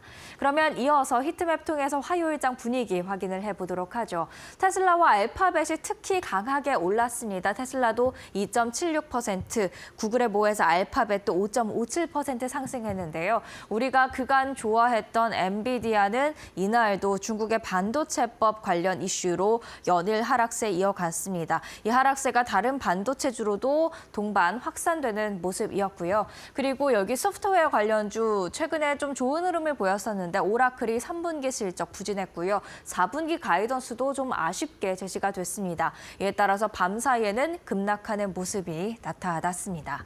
그렇다면 계속해서 이슈들 확인을 해보도록 하겠습니다. 일단 빅테크의 이슈 세 가지 짚어보도록 하겠습니다. 엔비디아가 2.69% 하락을 했는데요. 중국의 규제 당국이 반독점법 위반 혐의 조사한다라는 소식에 연일 하락세를 보이는 모습이었고요. 알파벳도 5%대 상승을 기록했는데 말씀드렸듯이 윌로우를 공개하면서 주가 강한 상승세를 받았습니다. 사실 이 소식 전장에서부터 이미 나왔는데 하루 뒤늦게 지금 시장이 강하게 반응하는 것으로 보이고요. 퀀텀 상용화까지 수년이 걸리겠지만 구글의 기술 리더십을 재확인했다라는 그런 평가를 받고 있습니다. 테슬라도 밤사이 크게 올랐는데 중국 판매량 호조를 보이고 있고요. 모건 스탠리와 그리고 뱅크 오브 아메리카가 일제히 목표 주가를 $400로 상향 조정했습니다. 그런데 밤사이에 2.87% 오르면서 이미 $400는 도달이 된 상황이 되겠습니다. 그러면 다음 종목들도 확인을 해보도록 하죠. 다음 종목, 이슈 있는 종목 세 가지 꼽아봤는데요. 일단 월그린스 부츠 얼라이언스 밤사이에 잠잠하다가 갑자기 크게 튀어오르면서 17%대 상승률로 거래를 마쳤는데 월스트리트저널이 보도를 했습니다. 사모펀드의 월그린스 부츠 얼라이언스가 매각되는 그런 논의가 오가고 있다라는 소식에 주가 강하게 튀어오른 것으로 보여집니다. 오라클은 조금 전에도 말씀드렸듯이 실적 실망감에 6%대 하락세를 보이는 모습이었고요. 아이온큐는 대표적인 퀀텀 관련주가 되겠죠. 알파벳은 크게 올랐지만 아이온큐는 3.71% 하락을 했는데요. AI의 다음 승부처는 퀀텀 기술이다라는 그런 월가의 이야기가 나오고 있습니다. 뉴욕 증시에는 아이온큐 외에도 많은 퀀텀 관련주가 있는데요. 아이온큐는 내렸지만 다른 리게팅 컴퓨팅 등 다른 종목들은 또 강세를 보였으니까요. 과연 국내 증시로는 어떻게 연 연결될 수 있을지 지켜보실 필요가 있을 것 같습니다. 그리고 장이 마감된 이후에 속보가 하나 지금 들어왔는데요. GM, 제너럴모터스가 로보택시 지원을 중단한다. 크루즈에 지원해주던 그 금액을 중단하겠다라는 이야기를 밝혔습니다. 로보택시가 지금 그 스케일, 규모를 키우기에는 너무 많은 돈이 들고 그 돈을 대신 개인용, 승용차용 자율주행에 집중하겠다라는 소식을 전해온 건데요. 이 소식에 정규 거래에서 GM의 주가 좀 미비한 모습을 보였었는데 시간외 거래에서는 크게 오르는 모습입니다. 3%대 상승률 현재 나타났습니다. 네, 이어서 그러면 다음 이슈로 넘어가 보도록 하겠습니다. 월가가 주목한 종목으로는 어떤 것들이 있을까요? 일단 애플과 알파벳, 테슬라에 대해서는 계속해서 월가에서 2025년 토픽이다라는 이야기가 들려오고 있고요. 대장주, 대형주답게 긍정적인 흐름 이어가고 있고 CT는 델 테크놀로지스를 2025년 토픽으로 꼽긴 했습니다만 델 테크놀로지스 밤 사이에 이 소식에도 불구하고 5.67% 하락하는 모습이었습니다. 그리고 오라클도 밤사이 크게 하락했기 때문에 투자 의견 어떨지 궁금하실 것 같아서 준비를 해봤는데요. 도이체방크가 이 환율 어려움이 있었던 것을 감안하면 실적 그래도 나쁘지 않았다라는 평가를 했고요. 매수 의견 유지한다라는 그런 입장을 전했습니다. 마지막으로 브로드컴은 CT가 주목을 하고 있습니다. 목표 주가 175달러에서 205달러로 상향 조정했는데요. BAI 부문의 회복 그리고 소프트웨어 덕에 마진율도 오를 것 같다라면서 주목을 하고 있습니다. 브로드컴은 현지 시간 12일에 장 마감 후에 실적 발표를 앞두고 있습니다. 그럼 다음 이슈로 넘어가 보도록 하겠습니다. 중국의 부양책 이제 11일, 12일 이 이틀에 걸쳐서 일어나는 만큼 한번 지켜볼 필요가 있을 것 같은데요. 일단 중국의 경제학자들은 그 규모가 클 것으로 전망을 하고 있습니다. 재정 적자 30년 만에 최대로 늘릴 수도 있다. GDP의 4%대까지 올릴 수도 있다라는 이야기를 하고 있는데요. 그만큼 강력한 재정 정책이 예상된다라는 뜻이 되겠습니다. 그리고 10년 만에 최대 폭의 금리 인하도 기대가 된다라고 이야기를 하면서 재정, 통화, 양측에서 지금 쌍두마차로 굉장히 큰 부양책이 나올 것으로 기대를 하고 있는데요. 뉴욕 증시에 상장돼 있던 중국 ETF와 종목들이 되겠습니다. 밤 사이에는 일제히 차익 실현이 나왔습니다. 전장에서 워낙 강하게 올랐기 때문이 아닐까 싶은데요. 과연 반등에 성공할 수 있을지 부양책 규모가 제시되면 어떤 흐름을 보일지 지켜보셔야 될 것 같습니다. 계속해서 다음 이야기로 넘어가 보도록 하죠. 시그널입니다. 일단 국내 증시 계속해서 말씀드리지만 정치적 혼란으로 인해서 굉장히 큰 변동성을 나타내고 있습니다. 다만 만약에 뉴욕 증시와 연결을 시켜본다면 일단 물가지표에 중국의 중앙경제공작회의까지 빅 이벤트들이 있는 만큼 이 부분을 조금은 경계할 듯 싶고요. 종목별로 보면 추가 하락한 엔비디아의 SK하이닉스 등 연관성이 큰 종목 추이 주목하셔야 되겠는데 일단 SK하이닉스 어제 걱정이 됐지만 그래도 오름세로 마감을 하긴 했었습니다. 또 엔비디아의 오라클까지 AI 소프트웨어 관련주까지 하락하면서 AI 관련주 투자 심리가 다소 약할 수도 있겠다라는 생각도 들고요. 알파벳발 퀀텀 관련주 강세를 보였죠. 뉴욕 증시에서는 강세였는데 국내 증시 어제 이 소식 받아들이긴 했습니다만 좀 종목별로는 희비가 엇갈리는 모습이었습니다. 과연 오늘도 이렇게 훈풍 받아갈 수 있을지 주목을 해보셔야겠고요. 테슬라 400달러로 올라서면서 최고가에 근접했다라는 이야기 나오고 있죠. 2차 전지주 그리고 자율주행 관련주 특히 주목을 해보셔야겠습니다. 이렇게 뉴욕 증시 시그널까지 함께 잡아봤습니다.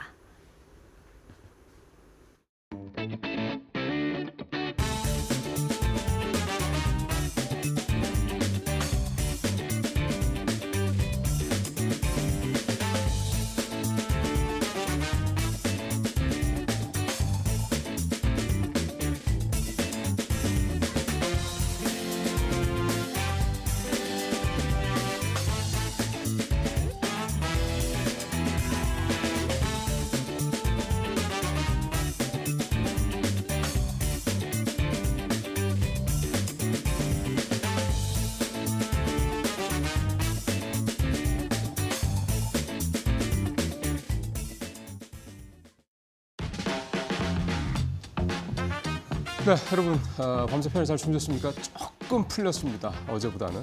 네, 12월 11일 수요일입니다. 이데일리 TV 뉴스 브리핑 시작하겠습니다. 예, 오늘 톱 기사는 증권면 톱 기사를 가져왔습니다. 기관이 살렸다 코스피 2% 급반등. 네. 잘 아시는 것처럼 어제 코스피 2% 넘게, 코스닥은 무려 5% 넘게 급반등을 했습니다. 그 전날 워낙에 많이 떨어졌죠. 그런 부분들을 어제 사실은 좀 많이 좀 회복을 하는 그런 모습을 보였는데 4거래일, 그러니까 비상계엄 사태 이후 4거래일 내내 좀 하락하다가 5거래일째인 어제 좀 반등을 하는 그런 모습을 보여서 이제 비상계엄 사태에 대한 시장 충격이 좀 어느 정도 가시나라는 기대감을 좀 낳고 있습니다. 물론 아직 섣부른 그런 판단은 이르긴 합니다만 오늘 그래서 시장이 상당히 좀 중요할 것 같다 이렇게 생각이 좀 드는군요. 이렇게 코스피, 코스닥 시장의 급반등의 배경에는 특히 코스피 같은 경우는 기관의 이 매수의 힘이 뒤에 있다 이렇게 좀 볼 수가 있겠습니다. 금융당국이 기관 투자자들을 중심으로 연기금을 비롯해서 기관 투자 중심으로 시장에 좀 안전판 역할을 해달라라는 그런 압박들이 좀 계속이 되고 있는 게 좀 작용을 하고 있고요. 어제 좀 수급 현황이 나옵니다만 개인은 여전히 팔고 있고요. 외국인도 코스피는 팔고 코스닥은 3천억 가까이 대규모로 샀습니다만 기관만 어제 코스피, 코스닥 모두 동반 순매수하는 그러니까 결국은 어제 급반등의 힘은 코스피는 기관의 혼자 단독 드리블이라고 봐야 되겠고 코스닥 같은 경우는 외국인과 기관의 동반 순매수로 어제 이렇게 5% 넘게 급등을 했다 이렇게 좀 볼 수가 있겠습니다. 여기에 또 증시 안정펀드, 증안펀드에 대한 기대감이 계속해서 좀 나오고 있습니다. 아직 증안펀드를 얼마의 규모로 조성을 하고 또 언제 투입할 것이냐, 또 어떤 기준으로 투입할 것이냐 이런 구체적인 안이 나온 거는 아닙니다만 과거에도 1990년대 이후에 5번의 증시 안정 관련된 기금 또는 펀드 이런 것들이 조성이 됐었고 그중에 3번이 이제 실제로 투입이 됐었는데 투입되고 나서의 시장에 어떤 미치는 영향은 분명히 있었습니다. 그러니까 결국 이렇게 시장이 수급이 깨진 상황에서는 역으로 이 수급으로 이 문제를 어느 정도 돌파를 해야 된다라는 측면에서 봤을 때 역시 수급에 대해서 뭔가 기대감이 실제로 시장에 투영이 됐든 또는 그런 기대감만 나오더라도 시장은 상당히 좀 긍정적으로 반응을 하고 있다 이렇게 볼 수가 있기 때문에 이런 과거의 어떤 그런 경험을 바탕으로 했을 때도 이 증안펀드는 지금 상황에서는 적어도 투입되는 것과 관계없이 일단 조성이 된다. 이 부분이 상당히 시장에는 안정감을 줄 수 있을 것이다. 이렇게 좀 기대를 좀 할 수가 있겠고요. 또 하나는 지금 이 비상계엄 사태, 이 수사 관련된 부분들이 상당히 좀 빠르게 진행이 좀 되고 있습니다. 어제 뉴스에도 전해졌습니다만 비상계엄 상성 특검 법안이 통과가 됐고요. 12일 날 민주당이 내일이 되겠죠. 통과시킬 예정입니다. 그럼 이제 본격적으로 수사에 들어간다라는 거고 아직은 대통령이 직무를 갖고 있기 때문에 이걸 거부권을 행사할 수 있겠지만 지금 상황에서 과연 거부권을 행사할 수 있겠느냐. 국민들이 이런 노도와 같은 이런 비난 여론, 비판 여론 또 이 어떤 분노를 감안할 때 쉽지 않을 것이다 이런 얘기도 나오고 있고요. 아무래도 국회도 통과도 되고 이번에는 대통령이 거부권 행사하지 못할 것이다 이런 얘기가 좀 나오고 있는 상황이고 그다음에 좀 김용현 전 국방장관이 구속 수감이 됐고 또 경찰청장, 서울경찰청장도 구속영장이 발부가 되는 등 이 수사가 발빠르게 진행되는 것도 역시 시장에는 이번 사태가 좀 빨리 해결될 수 있겠구나라는 기대감을 좀 낳게 하고 있는 것도 어제 시장이 반등한 배경으로 좀 볼 수가 있겠습니다. 또 하나는 이제 기관의 순매수에 대한 해석인데요. 잠시 후에 좀 설명을 더 드리겠습니다만 우리 코스피가 좀 6개월 연속 음봉을 좀 만드는 그런 상황이다 보니까 지금의 시장 레벨이 이제 저점 매수에 들어갈 수 있을 만한 레벨이 아니냐 이런 해석도 나오고 있는 것도 어제 시장을 반등시켰던 어떤 이유 중에 하나였다 이렇게 좀 해석을 해볼 수가 있겠습니다. 증안펀드 얘기를 좀 더 해보도록 하겠습니다. 사실 증안펀드가 어느 정도로 조성이 될 것이냐 지금 대략 얘기가 나오는 거는 10조 원이 좀 넘을 것이다. 10조 한 7천억 정도 규모로 조성될 것이라는 얘기가 좀 나오고 있습니다. 과거에도 그런 사례가 좀 있었고요. 이 정도가 된다고 그러면 대략 우리 코스피, 코스닥 요즘에 하루 정도의 거래 대금에 해당되는 금액이기 때문에 작은 규모가 아니죠. 그러니까 이 정도 자금이 물론 한 번에 투입되는 건 아니기 때문에 시장이 좀 흔들릴 때마다 꾸준히 투입된다고 하면 시장을 안정시키는 안전판 역할을 분명히 할 것이다. 이런 해석을 좀 해볼 수가 있는 건데요. 시장에서는 사실은 투입 시점 관련돼서는 좀 엇갈리는 전망들이 좀 나옵니다. 일단은 좀 당장 투입해야 된다라는 입장은 여기 좀 MSCI 한국 지수가 전 세계 지수를 하회한다라는 이런 제목에도 나와 있는데 좀 말씀을 드리면 9일 기준으로 MSCI 코리아 지수가 710을 기록하고 있습니다. 전 세계 지수가 878이니까 이거에 비해서 거의 20% 정도 떨어져 있는 낮은 상태죠. 그러니까 한국이 한국 증시가 좀 역대급으로 좀 저평가 상태에 도달을 해 있기 때문에 지금이 이제 증시 안정기금을 투입할 이제 적절한 타이밍이다. 이렇게 좀 주장을 하는 입장들도 있고요. 좀 더 시기를 지켜보자는 입장도 있습니다. 현재 투입되더라도 시장의 방향성을 바꾸기 어렵다. 그러니까 지금 시장이 이렇게 급락한 게 결국 탄핵 사태, 또 하나는 트럼프 2기에 따른 이 출범에 따른 리스크 부분들이 좀 반영이 돼 있는 거기 때문에 이런 근본적인 문제가 해결되기 전에 투입됐을 경우에는 그냥 소모될 뿐이다, 그러니까 소비될 뿐이다 이런 부분의 해석도 있습니다. 그래서 조금 더 시장의 투매가 한두 번 더 나온 다음에 투입하는 게 적절하다 이런 해석도 나오고 있습니다. 근데 일단은 투입 시점도 중요하긴 하겠습니다만 적어도 투입이 된다라는 거, 구체적으로 얼마가 투입된다, 또 얼마가 조성된다 이런 얘기가 조속한 시일 내에 나오는 것만으로도 시장에는 상당히 좀 긍정적인 영향을 미칠 수 있겠다 이런 해석도 좀 나오고 있습니다. 자, 오늘 이데일리 1면과 5면에 걸쳐서 이제 내년도 예산안 통과 내용 이걸 이제 톱기사로 다루고 있습니다. 내년 예산은 673조고요. 사상 첫 야당표 감액 예산이다. 이렇게 좀 제목을 달고 있습니다. 그러니까 이번 예산안이 갖고 있는 기록이 두 가지인데 하나는 일단은 야당이 첫 감액을 한 그런 예산안이 통과됐다라는 거고 또 하나는 정부가 제출한 그러니까 국회에서 만들어지면 정부로 가서 정부에서도 수정을 해서 이제 다시 이제 예산안이 국회로 넘어오거든요. 그런데 이런 정부 제출 예산안이 야당이 혼자서 그러니까 단독으로 수정을 해서 통과를 시켰다. 이 두 가지 측면에서 이제 기록을 남긴 그런 예산안이 좀 되겠는데요. 감액 규모가 4조 1천억 원 정도가 됩니다. 이게 전체 예산안의 0.6% 수준이긴 한데요. 감액된 예산을 좀 살펴볼 필요가 있습니다. 일단 가장 많이 줄어든 게 정부 예비비 2조 4천억 원이 줄어들었고 국고채 이자 상환액이 5천억 정도 줄어들 거예요. 좀 표에 좀 나오죠. 그다음에 이제 이 동해 심해가스전 개발, 흔히 대왕고래 관련 예산이라고 하죠. 이게 한 500억 가까이 줄었죠. 그다음에 전공의 지원 예산 이런 것들이 있고 지금 밑에 쭉 보면 각종 정부기관의 특수활동비들이 좀 많이 줄었습니다. 대통령실 특수활동비 82억에 감사원 특활비 60억 원, 검찰 특활비 587억 원. 그다음에 경찰 특활비 31억 원 등 이렇게 대략 특활비 쪽에서 140억에 한 800억 정도, 한 800억 정도 준 거죠. 이런 부분들이 좀 들어가 있는 건데요. 이런 국회는 이와 함께 그러니까 이런 부분에서 특히 이제 정부 예비비가 줄어든 부분에 대해서 이제 우려가 나오는 부분에 대해서 민주당은 추경을 편성하면 되기 때문에 이 부분에 대해서 우려할 필요가 없다. 정부 예비비를 대폭 감액한 거는 정부가 예비비를 다른 데로 자꾸 전용하는 문제들을 막기 위해서다. 이렇게 좀 얘기를 좀 하고 있습니다. 그다음에 어제 국회에서 소득세법 개정안도 처리가 됐는데요. 금투세 폐지 확정됐고요. 가상자산 소득세 2년 유예 역시 확정이 됐습니다. 그래서 일단 내년에 좀 걱정을 많이 했었던 이런 이 세금 부담, 투자 소득에 따른 세금 부담 부분은 이제 완전히 덜어냈다. 이게 또 뭐 어제 시장에 또 긍정적인 영향을 미쳤다 이런 해석도 있기는 합니다. 그다음에 현재 상속세가 50% 이거를 40%로 줄이는 상속세 이 개정안은 부결 처리가 됐습니다.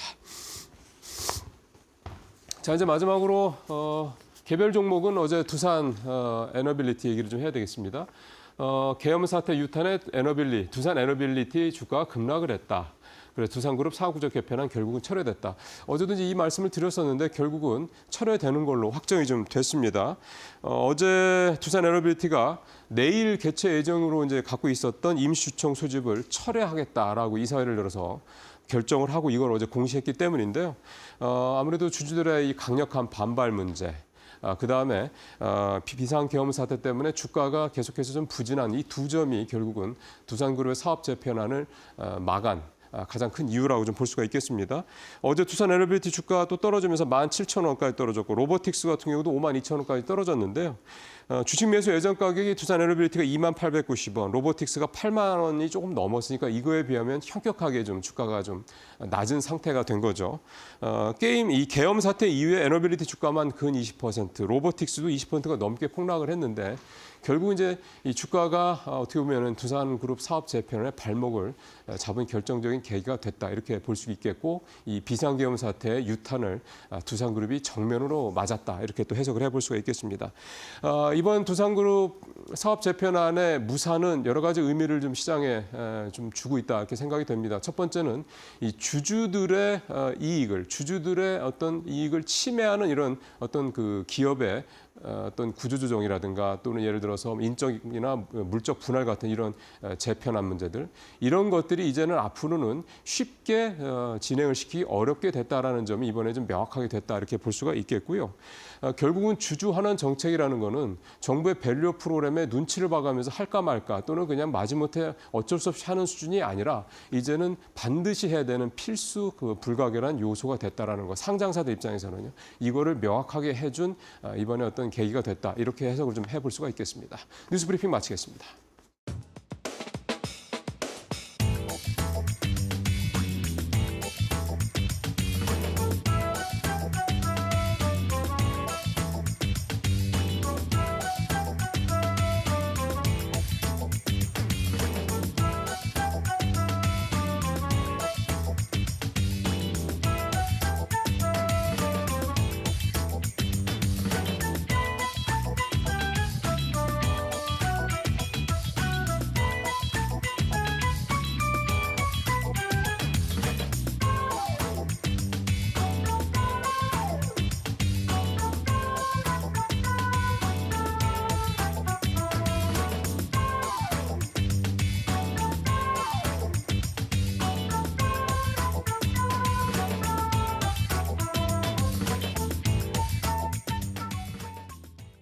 네, 오늘 마켓 비하인드는 김한진 이코노미스트 모시고 말씀 들어보도록 하겠습니다. 박사님 어서 오십시오. 네, 안녕하세요. 예. 뭐 그래도 오늘 뉴욕 시장 좀 한번 평가는 좀 해봐야 될 것 같습니다. 어제는 이제 좀 혼조였고 오늘은 다 떨어졌고 뭐 일부 기술주들은 좀 오르긴 했는데 뭐 재료가 있긴 하고 온 거고 좀 이게 좀 주춤한 느낌이 들어서요. 어떻게 보고 계세요?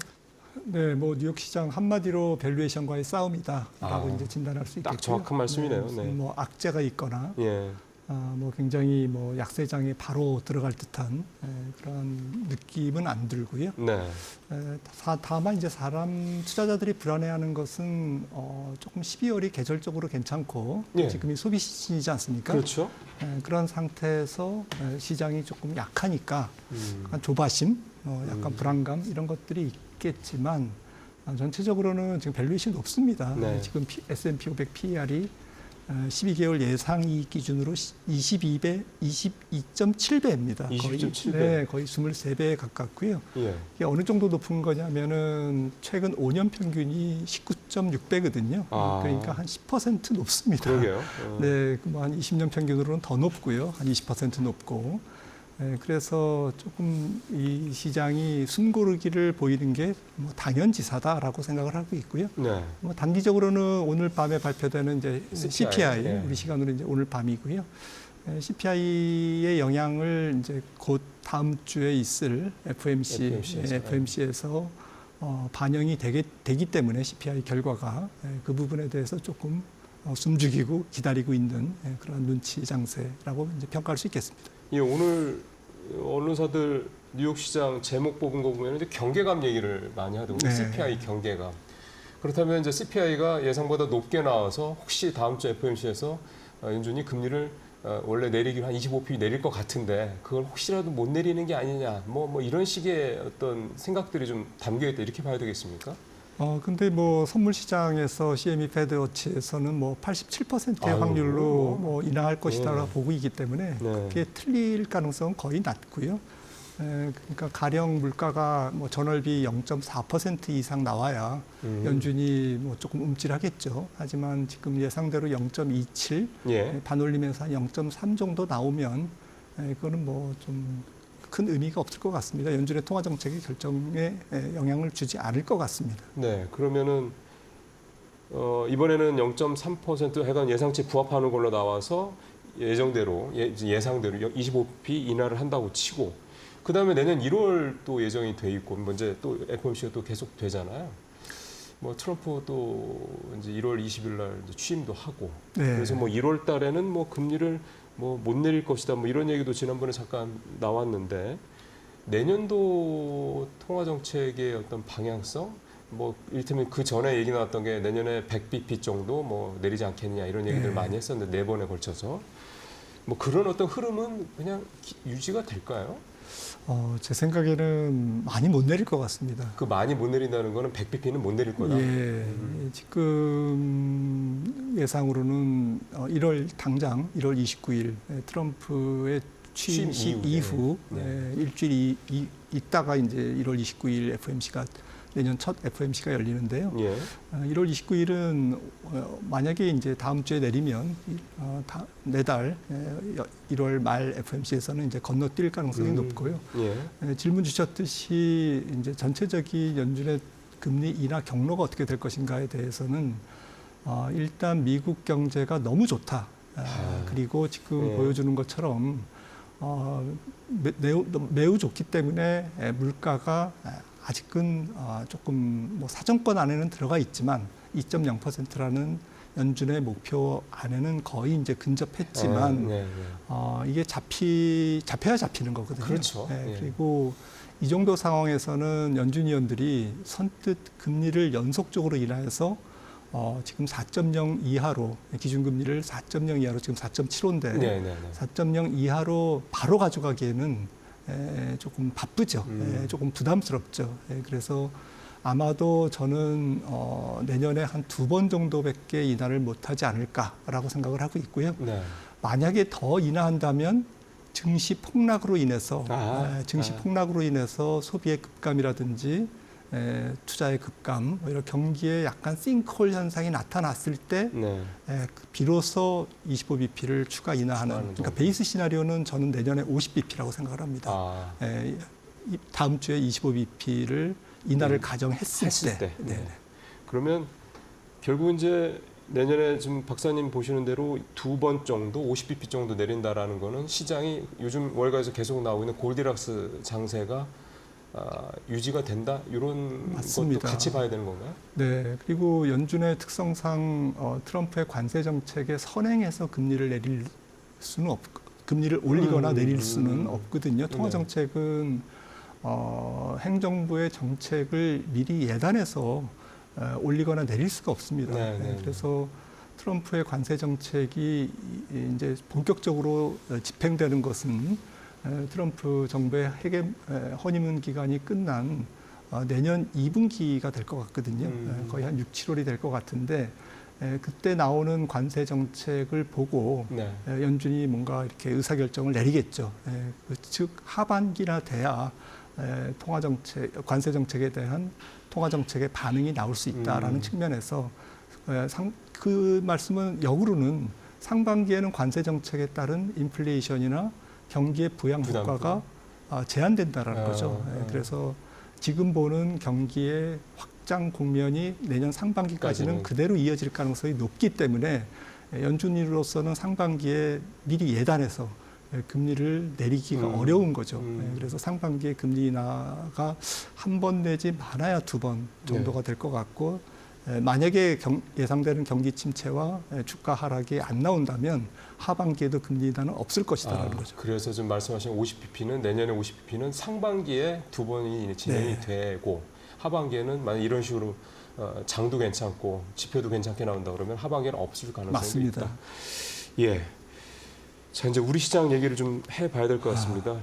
사실은 이제 요즘에 미국 시장보다는 좀 온통 우리 시장에 대한 이게 이제 물론 걱정이 가득한 뭐 관심이긴 합니다만 우리 시장 얘기를 해봐야 될 것 같은데 12월 3일 이제 비상계엄 발표 이후 이제 4일부터 거래가 됐는데 월요일까지 엊그제까지는 상당히 좀 좋지 않고 어제 굉장히 급등을 좀 했고요.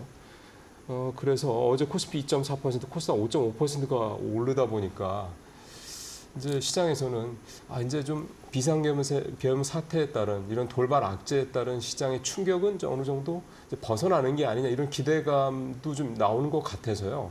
어제 반등 보시면서 좀 박사님은 어떤 판단이 좀 드시던가요? 외국인들이 이틀 연속 좀 샀죠. 코스닥 쪽을 좀 예, 집중적으로 사고요. 코스피는 팔았나요? 네, 어제는 코스피는 팔았습니다. 팔았고요. 그저께는 샀고요. 그저께는 샀죠. 네, 그래서 어쨌든 외국인들이 그렇게 어제 코스피를 팔았지만 조금 가열차게 판 건 아니었고요. 그렇죠, 그렇죠. 네. 1,000억 정도 팔았어요. 예, 그런 측면에서 조금은 2,400이 깨지니까 우량주의 저가 매수 기회가 왔다라고 생각하는 장기 투자자들이 많이 늘었다라고 이제 평가를 할 수 있겠고요. 예.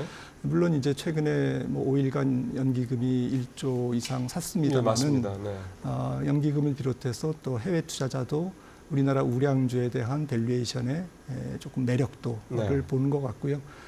지금 PER 기준으로 코스피가 7.7배지 않습니까? 어휴, 많이 그리고 떨어졌네요. PBR 기준으로는 0.8이 깨졌고요.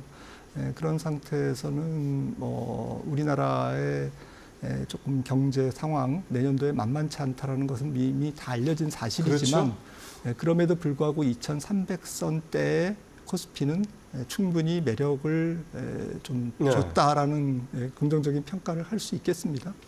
그 보면은 이제 대형주들을 좀 어제 삼성전자도 또 올랐고 하이닉스도 어제 오전장에는 소폭 그러니까 약보합권 왔다 갔다 하더니 오후장에는 또 네. 오르고 그러더라고요. 그러니까 결국은 이런 대형주들은 그런 기관들이라든가 외국인들 입장에서 봤을 때는 현재 이 가격대가 사실 더 이상은 떨어지기가 좀 그런 떨어지지 않을 수 있다고 보는 이를테면 바닥이다 이렇게 좀 본다고 이제 해석을 해봐도 되겠습니까? 조심스럽게 그렇게 보는 거죠. 확정하기는 어렵지만 조심스럽게 이제부터는 조금 밸류에이션 매력이 있는 대형 우량주의 경우는 조금 저가 매수를 조금 해도 괜찮지 않느냐라는 컨센서스가 어제 증시에서 좀 보여준 것 같다라고 생각을 하고 있고요. 네.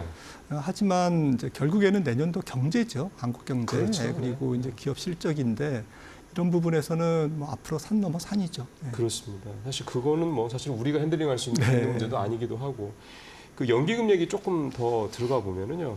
계엄 사태 이후에만 9천억 정도, 최근 한 달 새 근 3조 원 정도 순매수를 했거든요. 그러니까 이 순매수라는 게 저도 앞서 뉴스브리핑에서 좀 말씀을 드렸습니다만 정부에서 야 니네 좀 안전판 역할을 해야지 좀 사야지 이렇게 하는 어떤 그런 압박에 의한 거라고만 봐야 되는 건지 아니면 좀 전에 말씀하신 대로 2,300선대 중반 정도에서는 이제는 이 정도면은 충분히 저점 매수할 만한 타이밍이다라고 판단을 한 건지 제가 왜 이렇게 여쭤보냐면 이 연기금이라는 이런 기관 투자들의 순매수의 지속성 여부 때문에 여쭤보는 거거든요. 이게 그냥 잠깐 그래 니네 정부에서 뭐라 하니까 잠깐 하지 이런 거라면 사실은 이게 큰 의미를 부여할 수 없을 텐데 그게 아니고 말씀하신 대로 이제는 좀 기관이 알아서 수익을 낼 수 있다고 보고 들어오는 건지 이런 부분들을 좀 어떻게 좀 판단해야 될까요? 저는 정치의 안정에 따라서 그거는 달라질 거라고 봅니다. 이것도. 네. 만약에 이 정치 불안이 계속된다면 아무리 연기금이나 외국인은 말할 것도 없고요. 그리고 연기금을 제외한 국내 기관 투자가들 지금 그렇게 총알이 많지는 않습니다만은 아무튼 특히 연기금이라고 할지라도 압박에 의해서 살 수는 없다라는 거죠. 지속적으로. 예, 네네. 그런 거는 의사결정에 상당히 부담을 줄 수밖에 없는 거고요. 그래서 제 생각에는 정치적 불확실성이 만약에 해소된다. 물론 이제 완전히 해소되는 것은 시간이 걸리죠. 왜냐하면 이제 앞으로 헌법재판소의 판결이라든지 또 새로운 대선 이라든지 이런 것들이 있기 때문에 완전한 해결은 내년 상반기가 지나야 가능하겠지만 그럼에도 불구하고 일단 예를 들어서 탄핵 타결이 주말에 된다면 국회 문턱을 넘는다든지 이러면 저는 연기금들이 조금씩은 더 사는 스탠스로 방향을 틀 것 같고 외국인들도 살 것 같습니다. 네, 일단은 한국의 펀더멘탈 그리고 정치적 불확실성을 충분히 반영한 주가, 우량주의 폭락 이런 부분에서 적극적으로 사기는 않겠죠. 또 올라가면 또 숨고르기를 하고 하겠지만 일단은 사는 스탠스로 바뀌는 것은 분명하다. 저는 이번 주 토요일이 분기점이라고 생각합니다. 그러게요. 지금 사실은 저희가 이제 오늘 이 자리에서 그 얘기를 깊게 들어갈 부분은 아니긴 합니다만 일단은 김용현 전 국방장관 구속 영장이 구속 기소가 됐고 그다음에 오늘 새벽에는 또 경찰청장 또 서울경찰청장 구속영장 발부가 됐고 구속영장 청구가 됐고요. 그러니까 결국 이제 초점이 이제 윤석열 대통령 쪽으로 계속해서 이제 수사의 초점이 좀 접근을 하는 그런 모습이다 보니까 이런 것들이 이제 뭐 오늘 이제 수요일밖에 안 됐으니까 진행이 될 거고 그다음에 비상계엄에 대한 상설특검도 내일쯤 국회 통과할 것 같고 등등등 이런 상황들 그다음에 국민의힘 맞습니다. 쪽에서 자꾸 탄핵을 찬성하겠다는 이런 소위 말하는 이탈표들이 좀 늘어나고 이런 부분들이 결국은 이번 주말로 이렇게 네. 모아지는 느낌이네요. 그러면 맞습니다. 이번 주말에 탄핵안이 통과가 된다 그러면 그러니까 이게 과거 박근혜 대통령 때도 탄핵안이 통과가 되고 나서부터 시장이 좀 안정을 찾고 반등을 했던 거죠. 맞습니다. 외국인들도 그때부터 적극적으로 샀고 또 환율도 안정됐고 그리고 코스피도 올랐죠.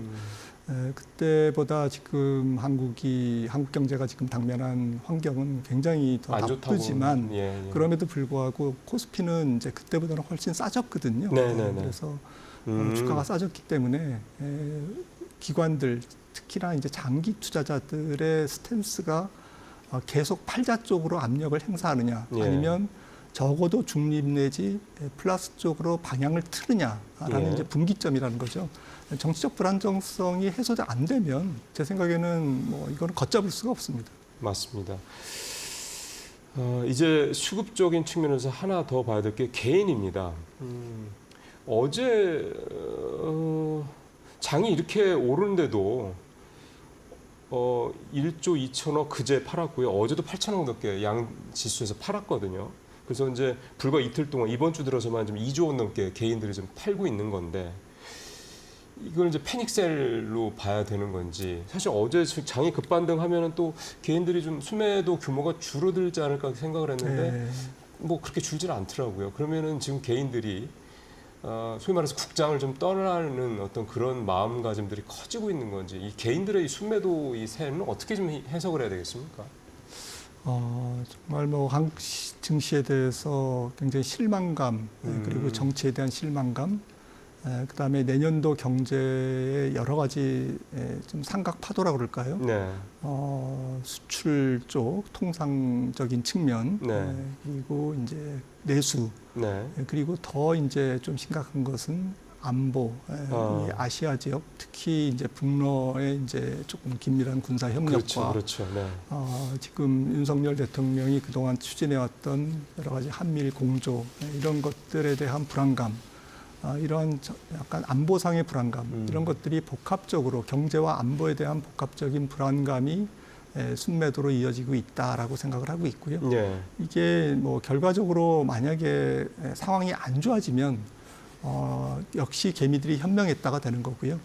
상황이 조금씩이라도 이제 개선되는 쪽으로 앞서 말씀 나눴듯이 개선되는 쪽으로 정치적 안정 국면 쪽으로 간다면 결과적으로 패닉 셀링이 되는 거죠. 그렇죠. 예, 그래서 이 부분도 결국에는 탄핵 사태가 어떻게 해소되고 국면 돌파를 하는지에 따라서 개인들의 매도가 패닉 셀링일지 아니면 정말 집단지성의 현명함이 될지 이게 이제 뭐 결정되겠죠.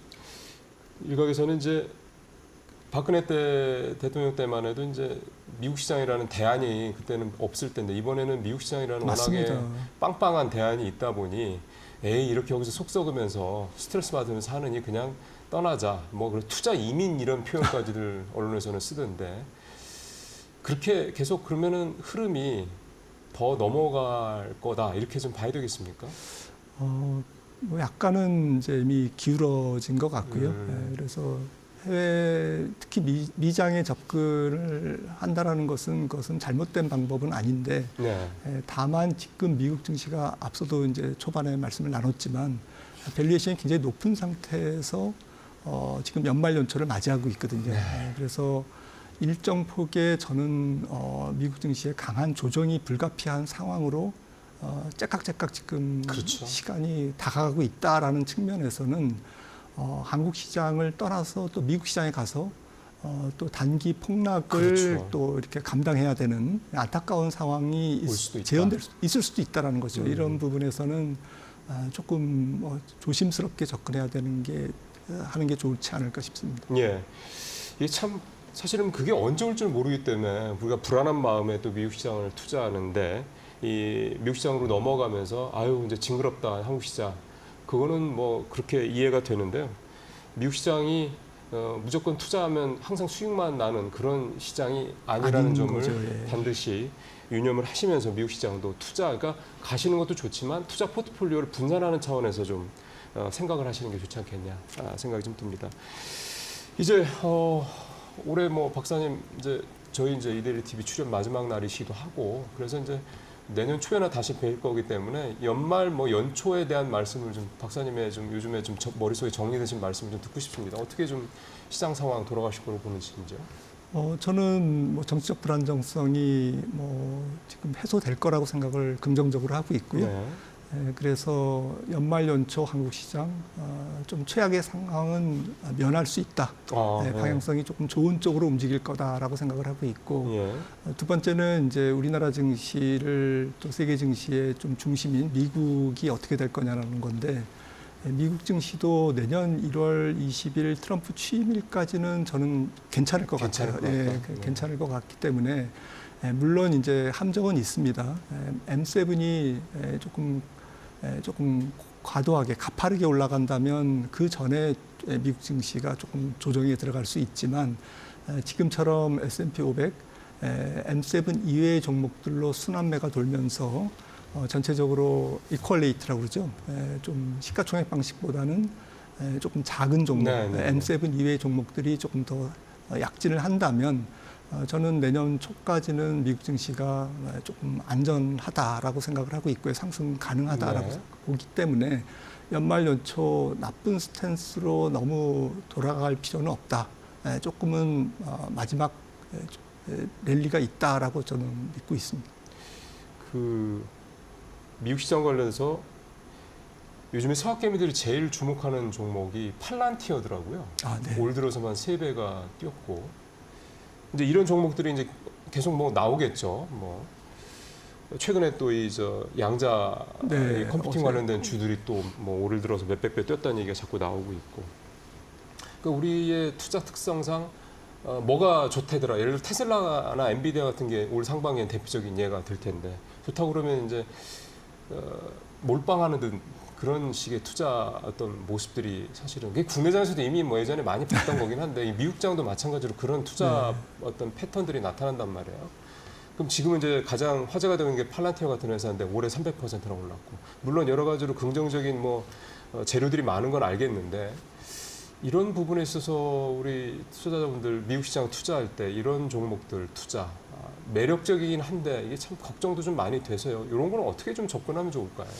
뭐 종목은 구체적으로 말씀드리기는 뭐 제가 지식이 부족합니다만은 전체적인 구도는 저는 내년에 미국장에서 기술주가 주도하는 것은 맞다. 여전히. 근데 다만 기술주의 성격이 좀 바뀔 거다. 두 가지 스타일로 바뀔 것 같은데 첫 번째는 하드웨어보다는 소프트웨어 쪽에 조금 강점이 생길 거다라는 거죠. 강세가 소프트웨어 쪽에 조금 힘이 쏠릴 거다라는 측면. 그러니까 AI라는 하드웨어 기반 데이터 센터라든지 클라우드 서비스라든지 이런 것들이 깔린 상태에서 이제는 그것을 가지고 요리를 하는 그러한 소프트웨어 시장이 조금 내년에 만개할 것 같다라는 측면에서 그런 쪽에 좀 초점을 두시는 게 좋을 것 같고 또 트럼프의 법인세 인하의 혜택 또 관세 정책의 관세율 인상의 혜택이 중소형주에 훨씬 더 매력을 더할 수밖에 없는 상황이다라는 것이요. 중소형주. 아주 초대형주보다는. 그래서 트럼프의 정책 자체가 중소형주에 조금 포커스를 두고 있기 때문에 매력이 있기 때문에 조금 M7보다는 그 이하의 종목으로 접근하시는 게 좋지 않을까 싶습니다. 예를 들어서 중소형주라 그러면은 뭐 이제 미국 시장을 이제 많이 투자하신 분들이야 이제 개별 종목들 중심으로 생각하실 텐데 이를테면은 미국 시장 중소형 투자 뭘 해야 돼라고 생각을 할 때 사실은 좀 막연하잖아요. 아무래도 정보도 쉽지 않고 예전보다는 좀 나아졌긴 합니다만 정보 접근성도 좀 떨어지고 그러다 보니까 예를 들어 러셀 2000 무슨 이제 ETF 같은 거 이런 거 투자하면은 러셀 2000이 가장 뭐 대표적인 중소형주고요. 아시겠지만 미국 중소형주는 뭐 우리나라로 보면 초대형주지만 상대적으로 러셀 2000이 유망할 것 같고 S&P 500도 뭐 지수보다는 이퀄레이트, 동일 가중 ETF가 있습니다. 이런 쪽으로 투자하시는 게 조금 위험도 줄이면서 M7의 조정 시 조금 데미지를 적게 입을 수 있는 네. 우리가 조정 국면을 정확하게 맞출 수는 없기 때문에 네. 조금 뭐 밸류에이션이 조금 더 낮은 종목이라든지 예. 올해까지 많이 못 올랐던 종목 예. 그런 업종의 ETF를 선정하시는 게 좋지 않을까 싶습니다. 그러면은 정리를 해보면 하드웨어보다는 소프트웨어 업종이 될 네. 것이다. 빅7, M7을 비롯한 빅테크들보다는 중소형 쪽으로 매기가 좀 더 확산이 될 것이다. 그 다음에 예를 들어 ETF 상품 같은 경우는 특정 종목의 비중이 더 많은 그런 식으로 그 종목 구성이 된 상품들보다는 일테면은 그게 그러니까 엔비디아가 됐든 테슬라가 됐든 똑같은 비율로 10종목이면 똑같은 비율로 들어가는 그런 동일 가중 ETF 상품들을 좀 눈여겨보실 필요가 있다. 네. 알겠습니다. 무엇보다 지금은 사실은 리스크 관리가 참 중요하다라는 말씀으로 좀 정리가 좀 되네요. 알겠습니다. 박사님 말씀 잘 들었습니다. 예, 요즘에 제가 오늘 장이 되게 중요하다는 말씀을 드리는데 오늘 장이 또 되게 중요할 것 같습니다. 어제 급반등, 오늘은 어제만큼 또 급반등 할 거로 예상할 수는 없겠습니다만 오늘도 좀 플러스권을 유지해 준다면 어쨌든 공포감은 많이 좀 해소되지 않겠냐 이런 기대감을 좀 가져보겠습니다. 잠시 후 마켓나우 1부에서 시장 상황 좀 자세히 말씀드리도록 하겠습니다. 고맙습니다.